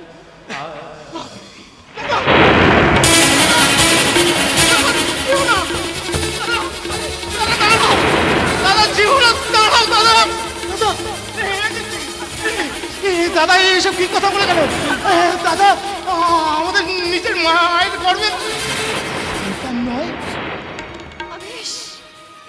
এত বড় আকাশের মাঝখানে আমরা যে 2জন ক্ষুদ্র ক্ষুদ্র নক্ষত্র হয়ে বেঁচেছিলাম, কি নিয়ে বাঁচবো এখন আমি আর তুমি? এত বড় সত্যি কথাটা দাদা কোনদিন আমাদের কাছে বললো না দীপ্তি, কোনদিন না। এত বড় কথাটা আমাদের কাছ থেকে দাদা লুকিয়ে গেল। এত বড় আকাশের নিচে আমাদের জীবনটা যে খুব ছোট দীপ্তি, খুব ছোট। আমি দাদার ছাড়া কি করে থাকবো? আমি কি করে থাকবো ভগবান? আমি কি করে থাকবো? কি করে? এত বড় আকাশ পানে জীবন কেনে ছোট, পিরিতির ফুল মন বৃক্ষে ঝরবে জেনে ফোটো। আমার দাদা আমার মায়ের গর্ভে সন্তান নয় দীপ্তি, সন্তান নয়। এত বড় আকাশ মানে জীবন কেনে ছোট, প্রীতির ফুল মন বৃক্ষে ধরবে জেনেও ফোটো। জানি না যে কে যে আমার, আমি যে হই মনের কথা কারে বলিয়া। কাকে বলবো আমি? কাকে বলবো আমি আমার মনের কথা? কাকে বলবো? আমার জীবন বিনোদ তারটাই ছিঁড়ে গিয়েছে, তারটাই ছিঁড়ে গিয়েছে।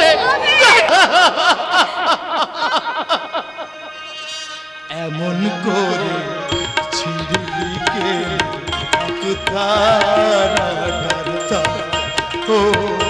উদাস বাউল নেই গো বাবুনা, ভোলাম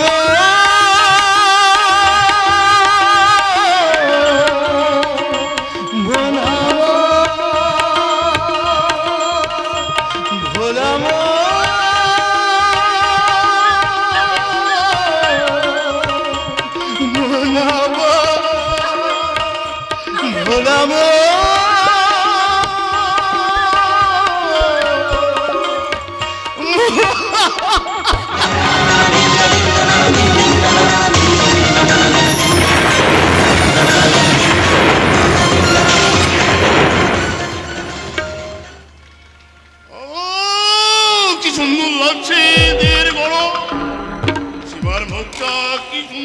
হচ্ছে যেন হোটেল নীল নির্জনের নীল আলো ছটায়, মনে হচ্ছে যেন নীল সমুদ্রে সদ্য মোটা পদ্ম।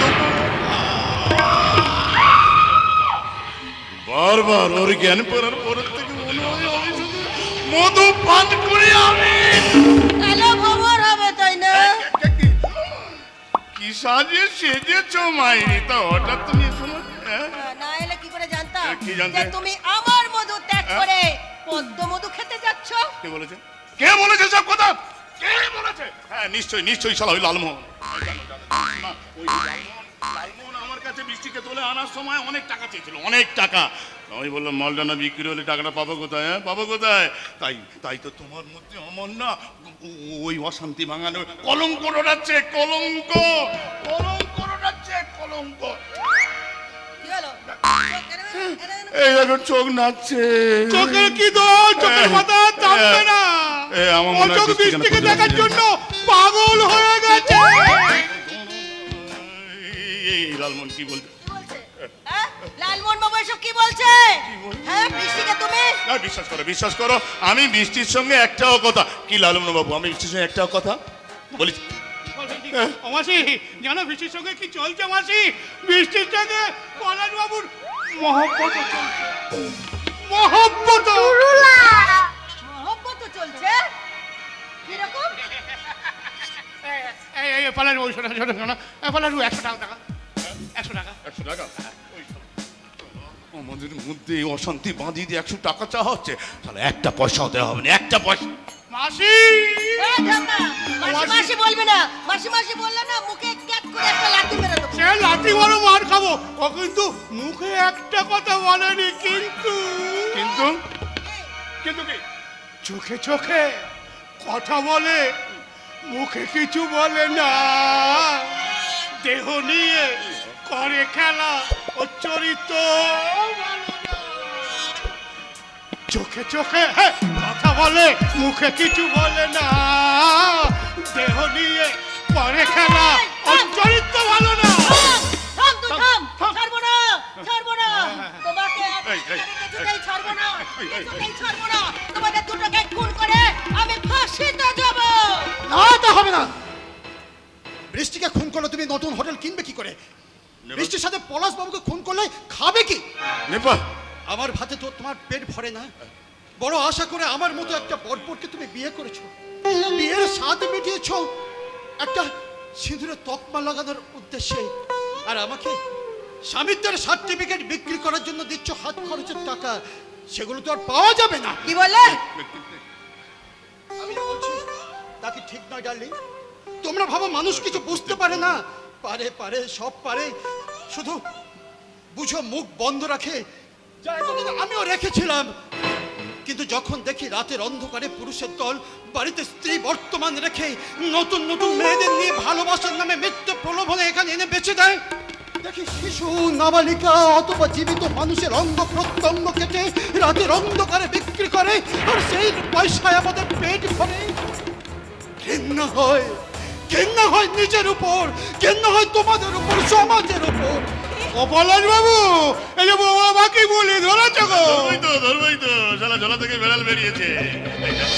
এই শালাই মানবেন্দ্রকে সরিয়ে দিয়েছে। কি বলছো শালা? বল শালা মানবেন্দ্র কোথায় সরিয়েছি, বল কোথায় পাবো? কি বলছো তুমি? আমার আমি কোথায় পাবো? এই, এদিকে আয়। বল, বল মানবেন্দ্র কোথায়? তোকে বলতে হবে। বল মানবেন্দ্র কোথায়, বল। বল। আমি বলছি আমি জানি না কোথায় আছে। এই শালা বল শালা, এই জানো না এ, বল, বল এদিকে। ওই শালা মানবেন্দ্রকে সরিয়েছে। কি? ও দাঁড়া। এদিকে এদিকে এসো। বলছি কি, সত্যি করে বলো তো মানবেন্দ্র কোথায় আছে তুমি জানো না? না আমি জানি না। আচ্ছা তুমি রাতকে দিব্যি দিয়ে বলো যে মানবেন্দ্র কোথায় আছে তুমি জানো না? আমি আমি রাত্রি নামে দিব্যি করবো?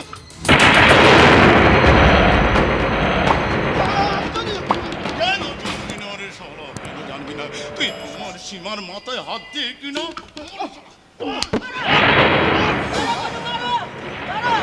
এই, বল। এই সীমা, এই সীমা অনেক কিছু জেনে গেছে না, ওকে আর বাঁচি রাখা ঠিক হবে না। বল, তোকে বলতেই হবে, নাহলে আমার হাতে তোর মৃত্যু। Hello ambulance, quick quick quick. বল কোথায়? বল।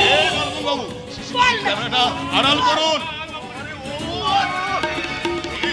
ওভাবে না, ওভাবে না, ওভাবে না, দাঁড়াও দাঁড়াও দাঁড়াও।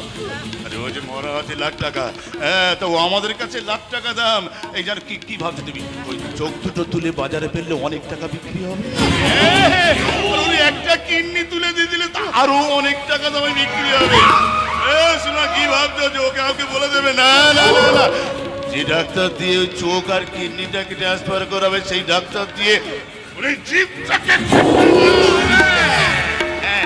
আর শোনো না, যাতে আমাদের এইসব কথা লোককে লিখে না জানাতে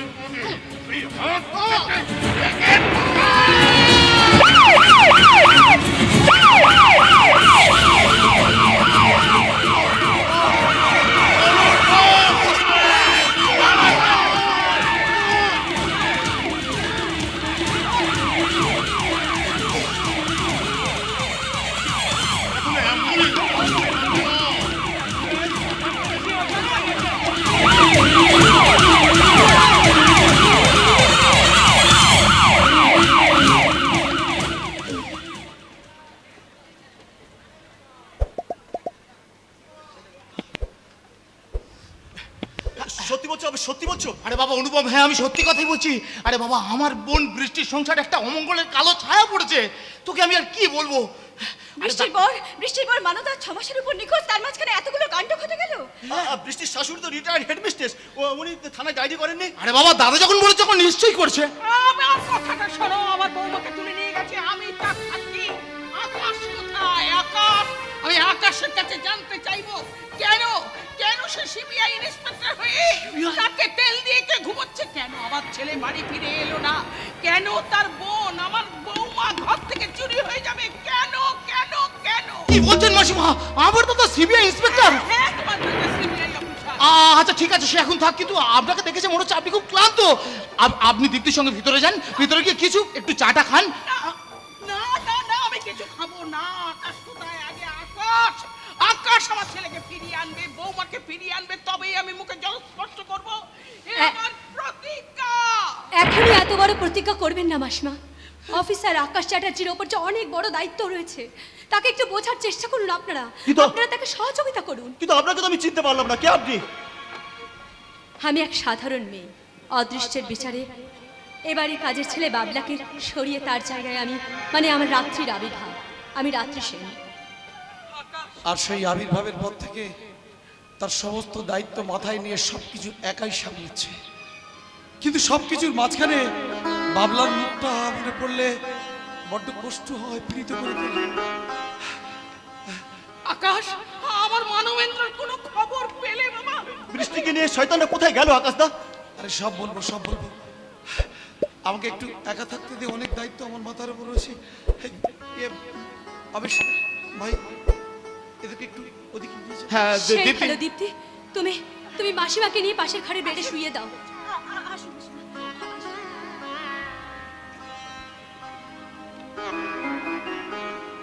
দাদা, তোমার পাশে কেউ না থাকলেও তোমার ভাই আবেশ আর এই অনুপম সব সময় আছে। কি রে অনুপম, থাকবি তো? চিন্তা করবে না দাদা, চিন্তা করবে না, সবসময় তোমার পাশে আছি এবং সারা জীবনও থাকবো, কথা দিলাম। আসছি আবেশ। ভাবিস না, আমার দেহে যতক্ষণ প্রাণ থাকবে আমি মাঝির মতন তোদেরকে টেনে বয়ে নিয়ে যাবো রে। আমিও তোকে কথা থাকতে এসে তোমাকে হবে দাদা। এই জীবন সাগর না হলে কে পাড়ি দেবে? আর কি করে দেবো দাদা? আমি জীবন সাগর পাড়ি দেব, আমায় নিয়ে চল, পাল তুলে ওই পুবের পারে আমায় নিয়ে চল, মাঝি আমায় নিয়ে চল, আমি জীবন সাগর পাড়ি দেব, আমায় নিয়ে চল, আমায় নিয়ে চল, মাঝি রে।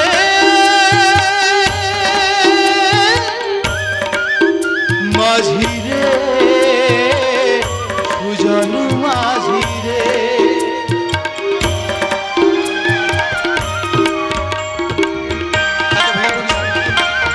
এত ভাঙবার কিছু নেই। আমি আছি।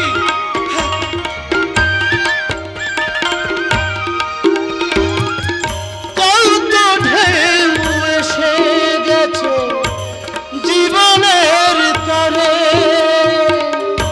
আর কতকাল পাইব তরি ভবের সংসারে, মাঝি সুখের সংসারে আমি জীবন সাগর পাড়ি দেব, আমায় নিয়ে চল, আমায় নিয়ে চল মাঝি রে।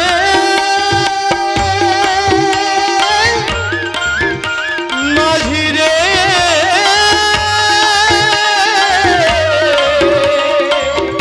সুজন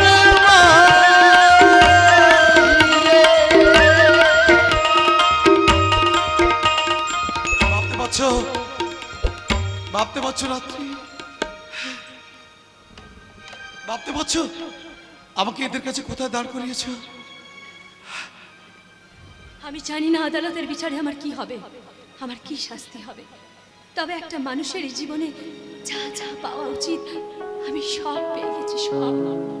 আর সব থেকে পরম পাওয়া হলো তুমি, যে আমার আদর্শ, যে আমার প্রেম, যে আমার ভালোবাসা, যে আমার এক কথায় আমার কাছে ভগবান। না না, আমাকে এভাবে মহত্বের শিখরে বসিয়ে আর ছোট করো না। শোনো, জানো, ভাগ্যের বিচারে যদি আমার ফাঁসি হয়ে যায় না, তবু আমি হাসতে হাসতে আমার ফাঁসির দড়িটা আমার গলায় পরে নেব। আমি যে সব পেয়ে গেছি, আমার একটু কষ্ট হবে না। আর আমি বলবো, মরণ রে তুই মোর শ্যাম সম। কেঁদো না, কেঁদো না রাত্রি। আসলে আমি তো তোমাকে শাস্তি দিতে পারবো না, তার কারণ বাবলাকে যে আমি বড্ড বেশি ভালোবেসে ফেলেছিলাম। তবে হ্যাঁ, আদালতের বিচারের আগে তোমাকে সংসার আদালতের বিচারের সামনে দাঁড়াতে হবে। আর আদালতের বিচারে যদি তোমার ফাঁসি হয়, তাহলে তার আগে সব থেকে বেশি অপরাধ যারা করেছে তাদের ফাঁসি হওয়া দরকার। হ্যাঁ, তার আগে ফাঁসি হবে ওই পলাশ ছত্র,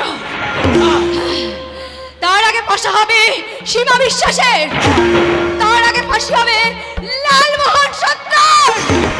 হ্যাঁ হ্যাঁ, ফাঁসি ফাঁসি ফাঁসি।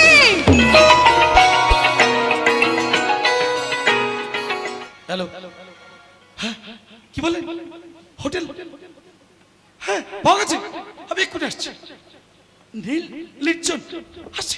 কি আছে? কোথায় যাচ্ছ তুমি? এখন কিছু বলা যাবে না, কথা যেতে যেতে সব কথা বলবো। চলে এসো আমার সঙ্গে, তোমাকে যেতে হবে। আমি একা যাবো না, যেতে যেতে বলছি আপাতত দীঘার নীল নির্জন হোটেলে। কেমন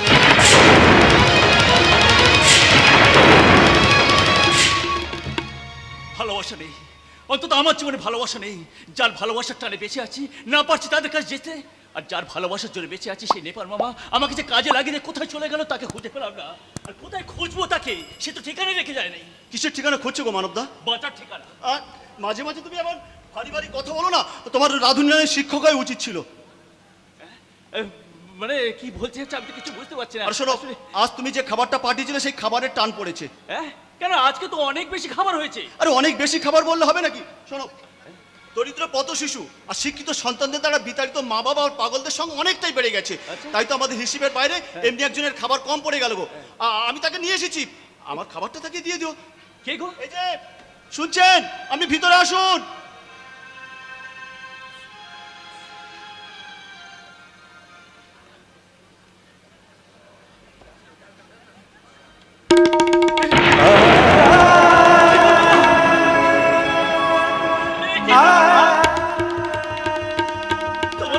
তুমি অবস্থা হলো কি করে বলো? আমি মানবেন তো, তুমি আমাকে চিনতে পারছো না? চেনো নাকি? চিনি মানে আপনাকে যদি ভগবান হন, উনি হচ্ছে আমার দীক্ষা গুরু, যার দয়ে আমার ঈশ্বর দর্শন হয়েছে। কিন্তু কিন্তু ওনার এই অবস্থা হলো কি করে? আরে বাবা থামো, আগে ওনাকে খেতে দাও, উনি ক্ষুধার্ত। আর দেখতে পাচ্ছ না উনি কথা বলবেন কি করে, ওনার জিভ দুটো নেই। হ্যাঁ? দাদা গো, যেমন করে হোক ওনাকে বাঁচাতে হবে। দরকার হলে আমি আমার একটা চোখ দিয়ে দেবো। হ্যাঁ, আমি আমার চোখ দিয়ে দেবো। আমি বুঝতে পারছি এর পেছনে কাদের হাত। আমার অনুমান যদি ঠিক হয় তাহলে জানি এর পেছনে আমি কাদের হাত। কার হাত? লালমোহন সাঁতরা, শ্রীমা বিশ্বাস, এই পলাশ সরকার। ছাড়বো না ওদের, আমি কাউকে ছাড়বো না। আরে আগে থেকে মানেই শুরু হবে ওই প্রতিশোধের পালা। আমি তোকে কথা দিলাম।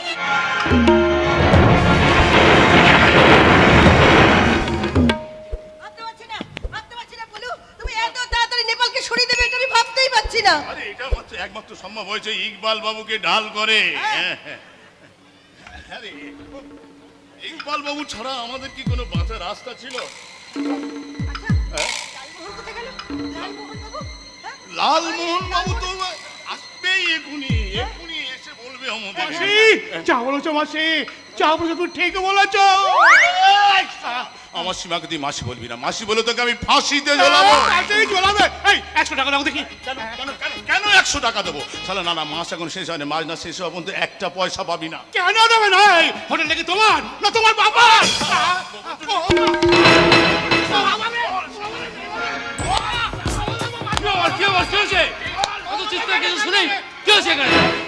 মাসি মারলো, মাসি মেরেছে। ও বাবা মারা জায়গায় মেরেছে বাবা। এই মাসি, ও স্যার আপনি তো স্যার আইনের কেসটা বেশি স্যার, আমাকে স্যার এই নারীজি চন্দ্রের হাত থেকে বাঁচান না স্যার। ও বাবা মেরেছে, মাসি মেরেছে, বেশো মেরেছে।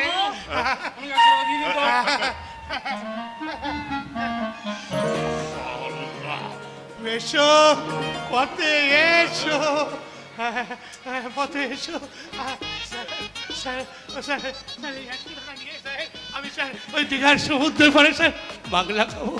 কতদিন ঘুমোয়নি, ভালো করে ঘুমোতে পারিনি। কি সাংঘাতিক, আমার সামনে ওই নেপালকে এরা দুজন মেরে দিল স্যার। আমি ওই সিসি ক্যামেরা ঠিক খুলে রেখেছিলাম, আপনি স্যার সময় মতো দেখে নেবেন। আপনি যান। মাসি ঝামনা, এবার যদি মাসি বলিস না, ক্যাচ করে তোর মুখে লাথি মেরে দেবো কিন্তু বলে দিলাম। চিরে ননিচি, চিরে ননিচি, চিরে ননিচি। লোকটা কিন্তু যা বলার খুব সহজই বলে, খুব মজার মানুষ। না ওকে একদম মাথায় তুলবেন না, একদম মাথায় তুলবেন না স্যার, একদম মাথায় তুলবেন না। ও মাথায় উঠলে আর আশকারা পেয়ে যাবে, পা তুলে দেবে মাথায়। যাই হোক, হোটেলে যে মেডিকেল আনা হয়েছে দেখতে শুনতে বেশ ভালোই দাম পাওয়া যাবে, তবে ভালো করে তালিম দিয়ে নিতে হবে। হ্যাঁ স্যার, আপনি কোনো চিন্তা করবেন না। আমি কেলিয়ে কাটাল পাচ্ছি না চিন্তা করে সীমার উপর বিশ্বাস রাখবে না। আরে সীমা, স্যারকে এক প্রজেক্ট ঝিলিক দেখিয়ে দাও না, নমুনা। আপনাদের একটা কথা জানানো হয়নি, আগামীকাল ইংরেজি নববর্ষ উপলক্ষে এই হোটেল নীল নির্জনে বিদেশি গেস্ট ও কাস্টমার আসছে, তাদের জন্য বিশেষ প্রোগ্রামের আয়োজন করেছি। সেই প্রোগ্রাম করতে আসছে Kolkata rock dancer and pop singer miss Finch. রাখবেন বিদেশি গেস্ট এবং কাস্টমারদের কোনো আপনি যেন ত্রুটি না। আরে আপনি কোনো চিন্তা করবেন না স্যার, কাল এসে দেখবেন সব সময় মতো ঠিক হয়ে গেছে। আলো ঝলমল পরিবেশ, মিউজিক্যাল ইভিনিং এ নাচে গানে ভরে দিতে আসছে মিস ফিঞ্চ।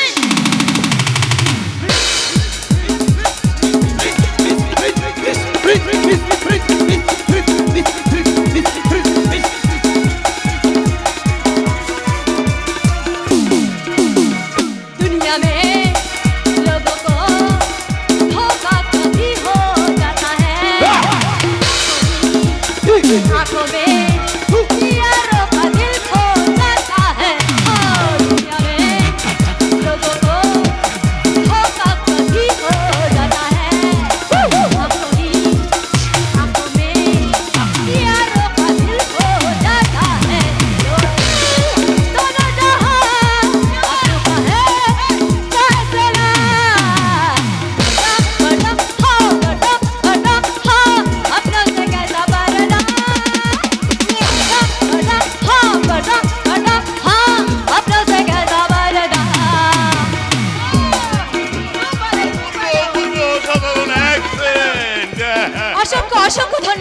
আপনাদের সকলকে অসংখ্য ধন্যবাদ।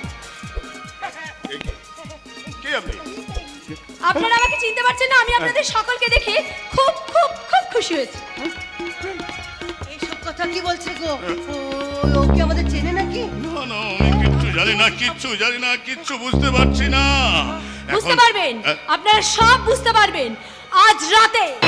আপনাদের সমস্ত কৃতকর্মের ফল আমি দেব আজ রাতে। তৈরি হও পলাশ সরকার, তুমিও তৈরি হও সীমা বিশ্বাস। তোমাদের সমস্ত কৃতকর্মের ফল তোমরা পেয়ে যাবে আজ রাতে।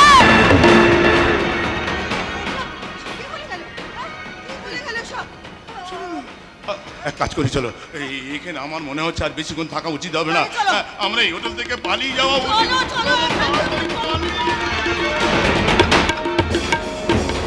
দাঁড়ান, একটুও পালাবার চেষ্টা করবেন না মিস্টার সরকার। তার কারণ চারিদিকে কিন্তু পুলিশ ঘিরে ফেলেছে। পুলিশ আবার কেন? এত বড় শিল্পী, তার সিকিউরিটির জন্য পুলিশ তো আসবেই।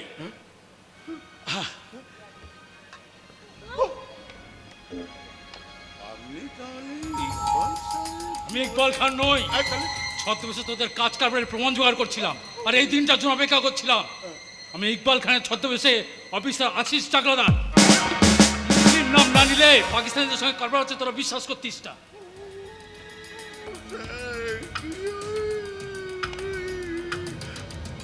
কে আমাকে চেনে যাচ্ছে? আমি তো দেখেছি আপনাকে ওই রানাঘাটের মেয়েটাকে নিয়ে এই নির্জন হোটেলের 6 নম্বর ঘরে। আপনি তো সেই সকালে ঢুকেছিলেন আর এই রাতের বেলায় বেরোলেন। এই, সে জানোয়ারটাকে নিয়ে এসো তো। আমার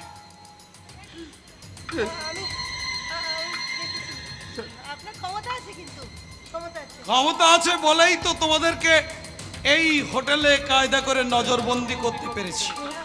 হ্যাঁ, ক্ষমতা আছে বলেই যাকে তোমরা নাকে ক্লোরোফর্ম চেপে দিয়ে এখানে এনেছিলে, ওই যে বৃষ্টি, আমার কিছু জানি না। তাকে আমি তার নারীত্ব হরণের হাত থেকে রক্ষা করতে পেরেছি। ইন্সপেক্টর,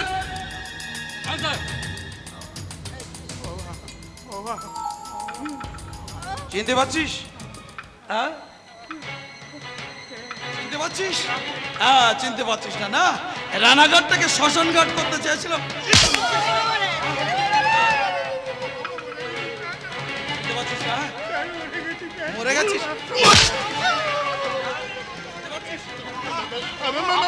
মায়ের পেটের বোনকে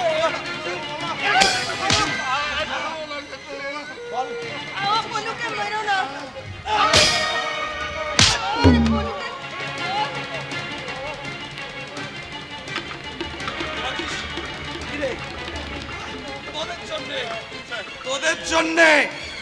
তোদের জন্য একটা মেয়ে আজকের খুনের আসামি।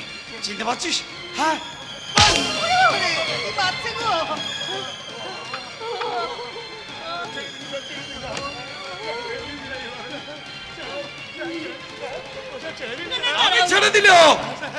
আমি ছেড়ে দিলেও ওই মিস প্রিন্স মানে রাত্রি কিন্তু তোকে ছাড়বে না রে হারামজাদা। হ্যাঁ, বল, তার বিয়ের রাত্রে তোরা তাকে মামা সেজে আছিস, তাই তো? হ্যাঁ,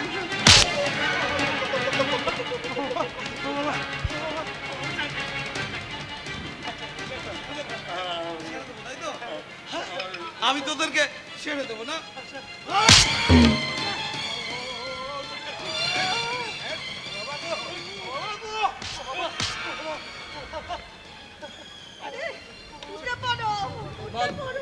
আর কারা কারা তোদের সাথে যুক্ত? আর কেউ নেই? হ্যাঁ, তুই জানিস এই চক্রটা ধরবার জন্য আমি ওকে ইকবাল নাম নিয়ে এই হোটেলের মালিক করে রেখেছিলাম। কিরে, বুঝতে পারছিস এইবার কোথায় হাতটা পড়েছে? এতদিন মানবেন্দ্রকে তোরা মেরে দিয়েছিস, তাই তো? আর আমরা তো চলে মানবদের খুঁজে আমি বলি সত্যি আমি মানবদের খুঁজি না আমরা কি তুই চিনিস না এই ইন্সপেক্টর তুই চিনিস না এটাকে ঢুকে দে ঢুকে দে চল চল দাঁড়ান আদালত ওদের বিচার হবে তারপর যে শাস্তি দেবে সেই শাস্তিটা ওরা মাথা পেতে নেবে আপাতত পাশের ঘরে ওদের থাকবার কোনো ব্যবস্থা করতে পারবেন? হ্যাঁ স্যার পারবো। রাত্রি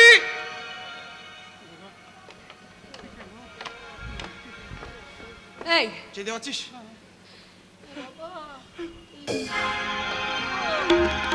এই শয়তান, তোদের জন্য, শুধু তোদের জন্য আমার একটাই পরিচয়, খুনের আসামি রাত্রি সেন। তোদের জন্য আমি একটা অসহায় মেয়ের জীবনে এনে দিয়েছি, কাল বুঝব কেন কেন তোরা আমার সঙ্গে এরকম করলি বল? তোরা আমার সঙ্গে কেন এরকম করলি? বল বল বল পাচ্ছিস কেন তুই? তোকে আমি চড় মারলাম কেন? সেদিন তোরা আমাকে কি চড় লাঠি সব মেরেছিলি, মনে পড়ছে? মনে পড়ছে তোদের? আমার সরকার রাত্রি আমার সরকার চল নাতি চল হচ্ছে। রাত্রি এতটা উত্তেজনার কোনো কারণ নেই। আদালত আইন যা বিচার করবে সেটাই ওরা শাস্তি পাবে, কিন্তু তুমি ভুলে যাও না তুমিও কিন্তু একজন অপরাধী, মানবেন্দ্রর খুনের আসামি। ইন্সপেক্টর এদেরকে পাশের ঘরে নিয়ে গিয়ে রাখুন। চল চল চল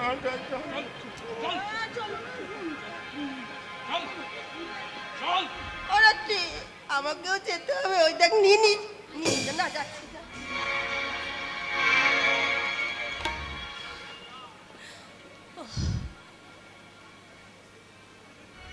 এবারে সংসার আদালতের বিচারে যা রায় হবে সেটা তোমাকে মেনে নিতে হবে রাত্রি।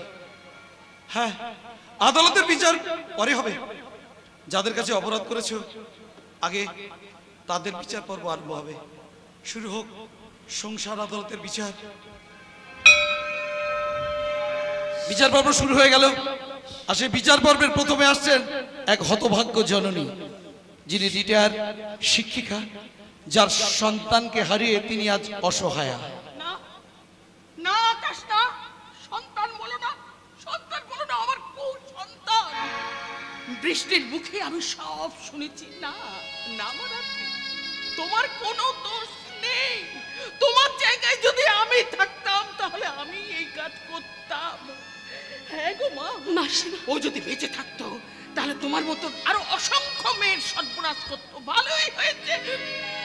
তবু কি বলো তো মা, আমি তো মা, তাই সন্তানের জন্য যাতে আড়ালে দুপুরে চোখে জল ফেলতে পারি, ভগবানের কাছে সেই প্রার্থনাই করো, সেই প্রার্থনাই করো। আমি যা শুনছি জাস্টিস, জাস্টিস, একেই বলে জাস্টিস। নিজের আত্মবিবেচনা বিবেক দিয়ে রাত্রি সেনকে মুক্তি দিয়ে গেল। আমি যা শুনলাম কি সম্ভব? আকাশ, এ কি সম্ভব? সম্ভব, সম্ভব রাত্রি দেবী, সম্ভব। আমার দাদা এই আকাশ চ্যাটার্জি আমার জ্ঞান চক্ষুটাই খুলে দিয়েছিলেন, আর আপনি খুলে দিয়েছেন আমার চোখের সামনে থেকে কালো পর্দাটা। আমার বোন বৃষ্টি, আমার বোন বৃষ্টিকে দেখলে হয়তো আমার কষ্টে দুঃখে বুকটা হয়তো ফেটে যাবে। তবু আমি বলবো যেটা হয়েছে ভালোর জন্য হয়েছে, খুব ভালোর জন্য হয়েছে। আপনি সম্পূর্ণ নির্দোষ রাত্রি দেবী, সম্পূর্ণ নির্দোষ। এ কি শুনলাম আমি? এ কি সত্যি? এ স্বপ্ন নয় তো? আকাশ, আকাশ, এটাই সত্যি রাত্রি দেবী। আপনার জায়গায় আমি থাকলে হয়তো নিজের ইজ্জত বাঁচানোর জন্য এমন কাজই করতাম।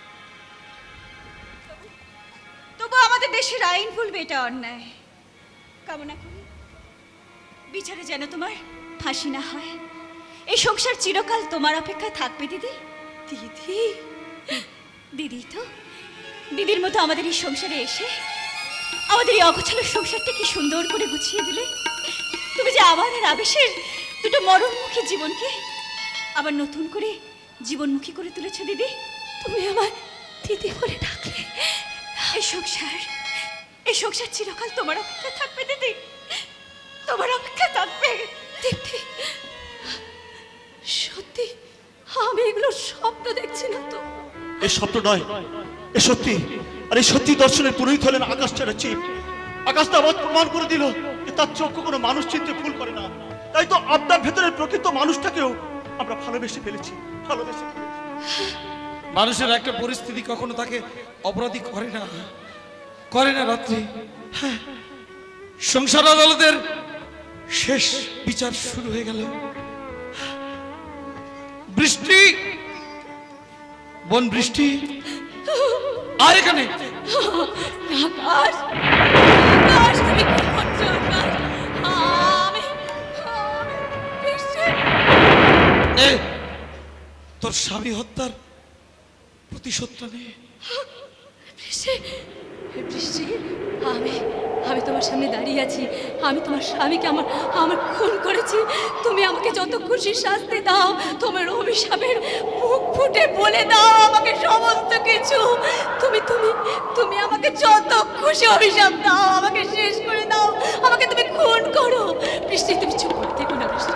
বৃষ্টি, তোমার যা ইচ্ছে তুমি আমাকে করো বৃষ্টি। আমি তোমার পায়ে পড়ি বৃষ্টি। তুমি চুপ করে থেকো না বৃষ্টি। তুমি কথা বলো বৃষ্টি। বৃষ্টি, তুমি কথা বলো। আমি অপরাধী। আমি তোমার সাথে সিঁদুর মুছে দিয়েছি বৃষ্টি। বৃষ্টি, তুমি কথা বলো। দেবী পাছাড়ু, দাদা আমাকে সব বলেছে। ওর মৃত্যুর জন্য আপনি দায়ী নন, ও নিজে দায়ী।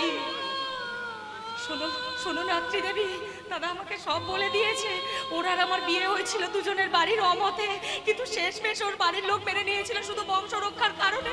কিন্তু হাজার চেষ্টা করে আমি মা হতে পারিনি, তাই আমি ওকে চাপ দিতে লাগি। আর এ নিয়ে ও যে এই পথ বেছে নেবে আমি বুঝতে পারিনি। এক মায়ের দারিদ্রকে ও রক্ষা করতে গিয়ে আর এক দারিদ্র নষ্ট করবে। তাই বলছি রাত্রি দেবী ও নিজেই দায়ী, আমিও দায়ী। পারলে আমাকে ক্ষমা করে দিন রাত্রি দেবী, আমাকে আমার ভাগ্য নিয়ে থাকতে দিন।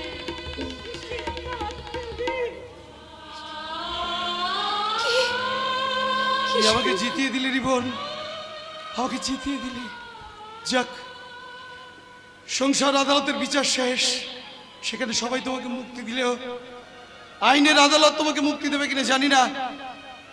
তাই মানবেন্দ্রর মৃত্যুর অপরাধে আমি তোমাকে অ্যারেস্ট করছি। তাই করুন মিস্টার আকাশ চ্যাটার্জি। আইন আদালত বিচার এসবের কি দরকার? আমি তো নিজে মুখে স্বীকার করছি আমি আপনার বোন বৃষ্টির স্বামী মানবেন্দ্রকে খুন করেছি। আপনি আমাকে শাস্তি দিন। আমার জীবনের একটাই শাস্তি, আমি নিজেকে শেষ করে দিয়েছি। না না, হতে পারে না, হতে পারে না। আমার বিবেক বিচার বুদ্ধি দিয়ে আমি যেটা বুঝেছি সেটা করেছি। হ্যাঁ, কিন্তু আইন তো তা শুনবে না, তাই আমি আদালতের হাতে তুলে দেবো। আমি জানি তোমার খুব কষ্ট হচ্ছে, খুব কষ্ট হচ্ছে, তাই কষ্ট হচ্ছে তো আকাশ। কিন্তু কদিন পরে তুমি আবার ফিরে আসবে। এই আকাশ থেকে ছিঁড়ে যেতে আমার যে খুব কষ্ট হচ্ছে জানো। কেঁদো না, জানো কেঁদো না।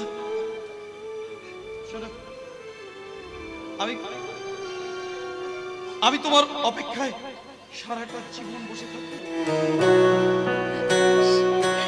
কেন এত ভালোবাসলে আকাশ? কেন জানো, জেলখানায় বসে অন্ধকার ঘরটা থেকে আমি তোমাদের ওই খোলা নীল আকাশের ফেরার কথা ভাববো। আর ভাববো আমার মনের মধ্যে লুকিয়ে থাকা তোমার আমার ভালোবাসার সেই সুন্দর মুহূর্তটা। Inspector, arrest.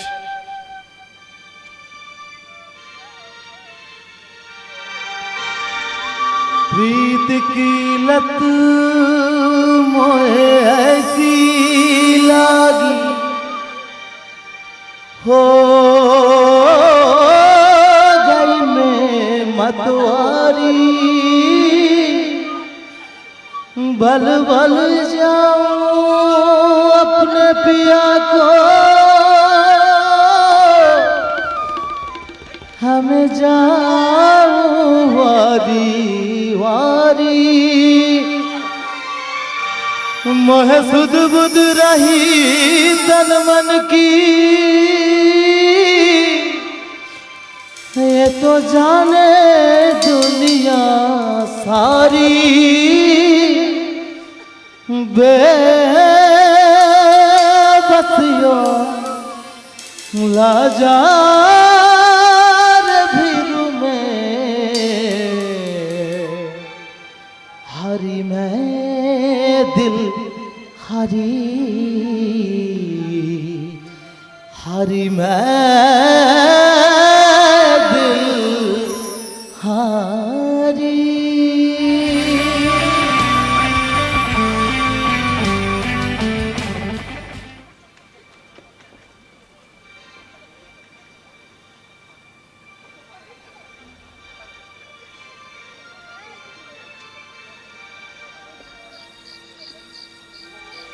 আমার গল্প লেখা এখানে শেষ, কারণ গল্পের যে আসল চরিত্র তাকে একটু আগে আমি জেলে দিয়ে দিলাম। জানি না বিচারে যদি বেঁচে থাকে তাহলে আবার 12 বছর পরে লিখতে হবে, আর যদি ফাঁসি হয়ে গেল জানি না বিচার কি করবে। আইনের শৃঙ্খল আর জেলের অন্ধকার গৃহ রাত্রিদেবীকে গ্রহণ করেনি, তাকে তার জায়গা ফিরিয়ে দিয়েছে। জায়গা ফিরিয়ে দিয়েছে? কিন্তু আপনি কে? আমি মানবেন্দ্র। মানবেন্দ্র মানে তুমি বৃষ্টির স্বামী? মরিনি, বেঁচে আছি। জানি না ঈশ্বরের অসীম কৃপা নাকি সত্যকে বাঁচিয়ে রাখার জন্য আমার এই বাঁচা। সে কি? আমি নেবার পরামর্শে জজ সাহেবের কাছে সবকিছু স্বীকার করে আমি তার মুক্তির আবেদন করেছি। এবার আমাকে মুক্তি দিন। আপনাকে মুক্তি? মানবেন্দ্র বাবুর অনুরোধে আর নেপাল মামার সাক্ষীর জোরে জজ সাহেবের তৎপরতায় আমার মুক্তি হয়। আকাশ, এবারে অসহায় রাত্রিদেরকে আপনি গ্রহণ করে আপনি আমার পাপ ভার মুক্ত জীবন করুন।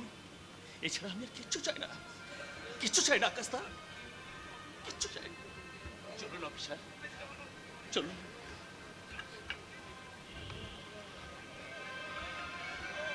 রাত্রি তুমি ফিরে এলে? রাত্রি? আকাশ,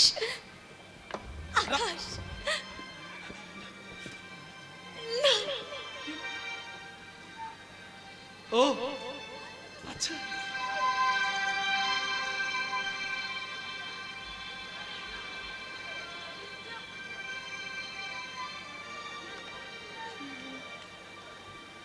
কি মনে হচ্ছে? ঠিক আছে, মনে হচ্ছে আমার অভিশপ্ত জীবনের উপন্যাস আজ এখানেই শেষ হলো। বৃষ্টি ভরা রাতের আকাশ, জীবনটা যে বড় অল্প, যেন ছোট্ট একটা গল্প, হীরের মতো কটা দিন যেন চুপি সারে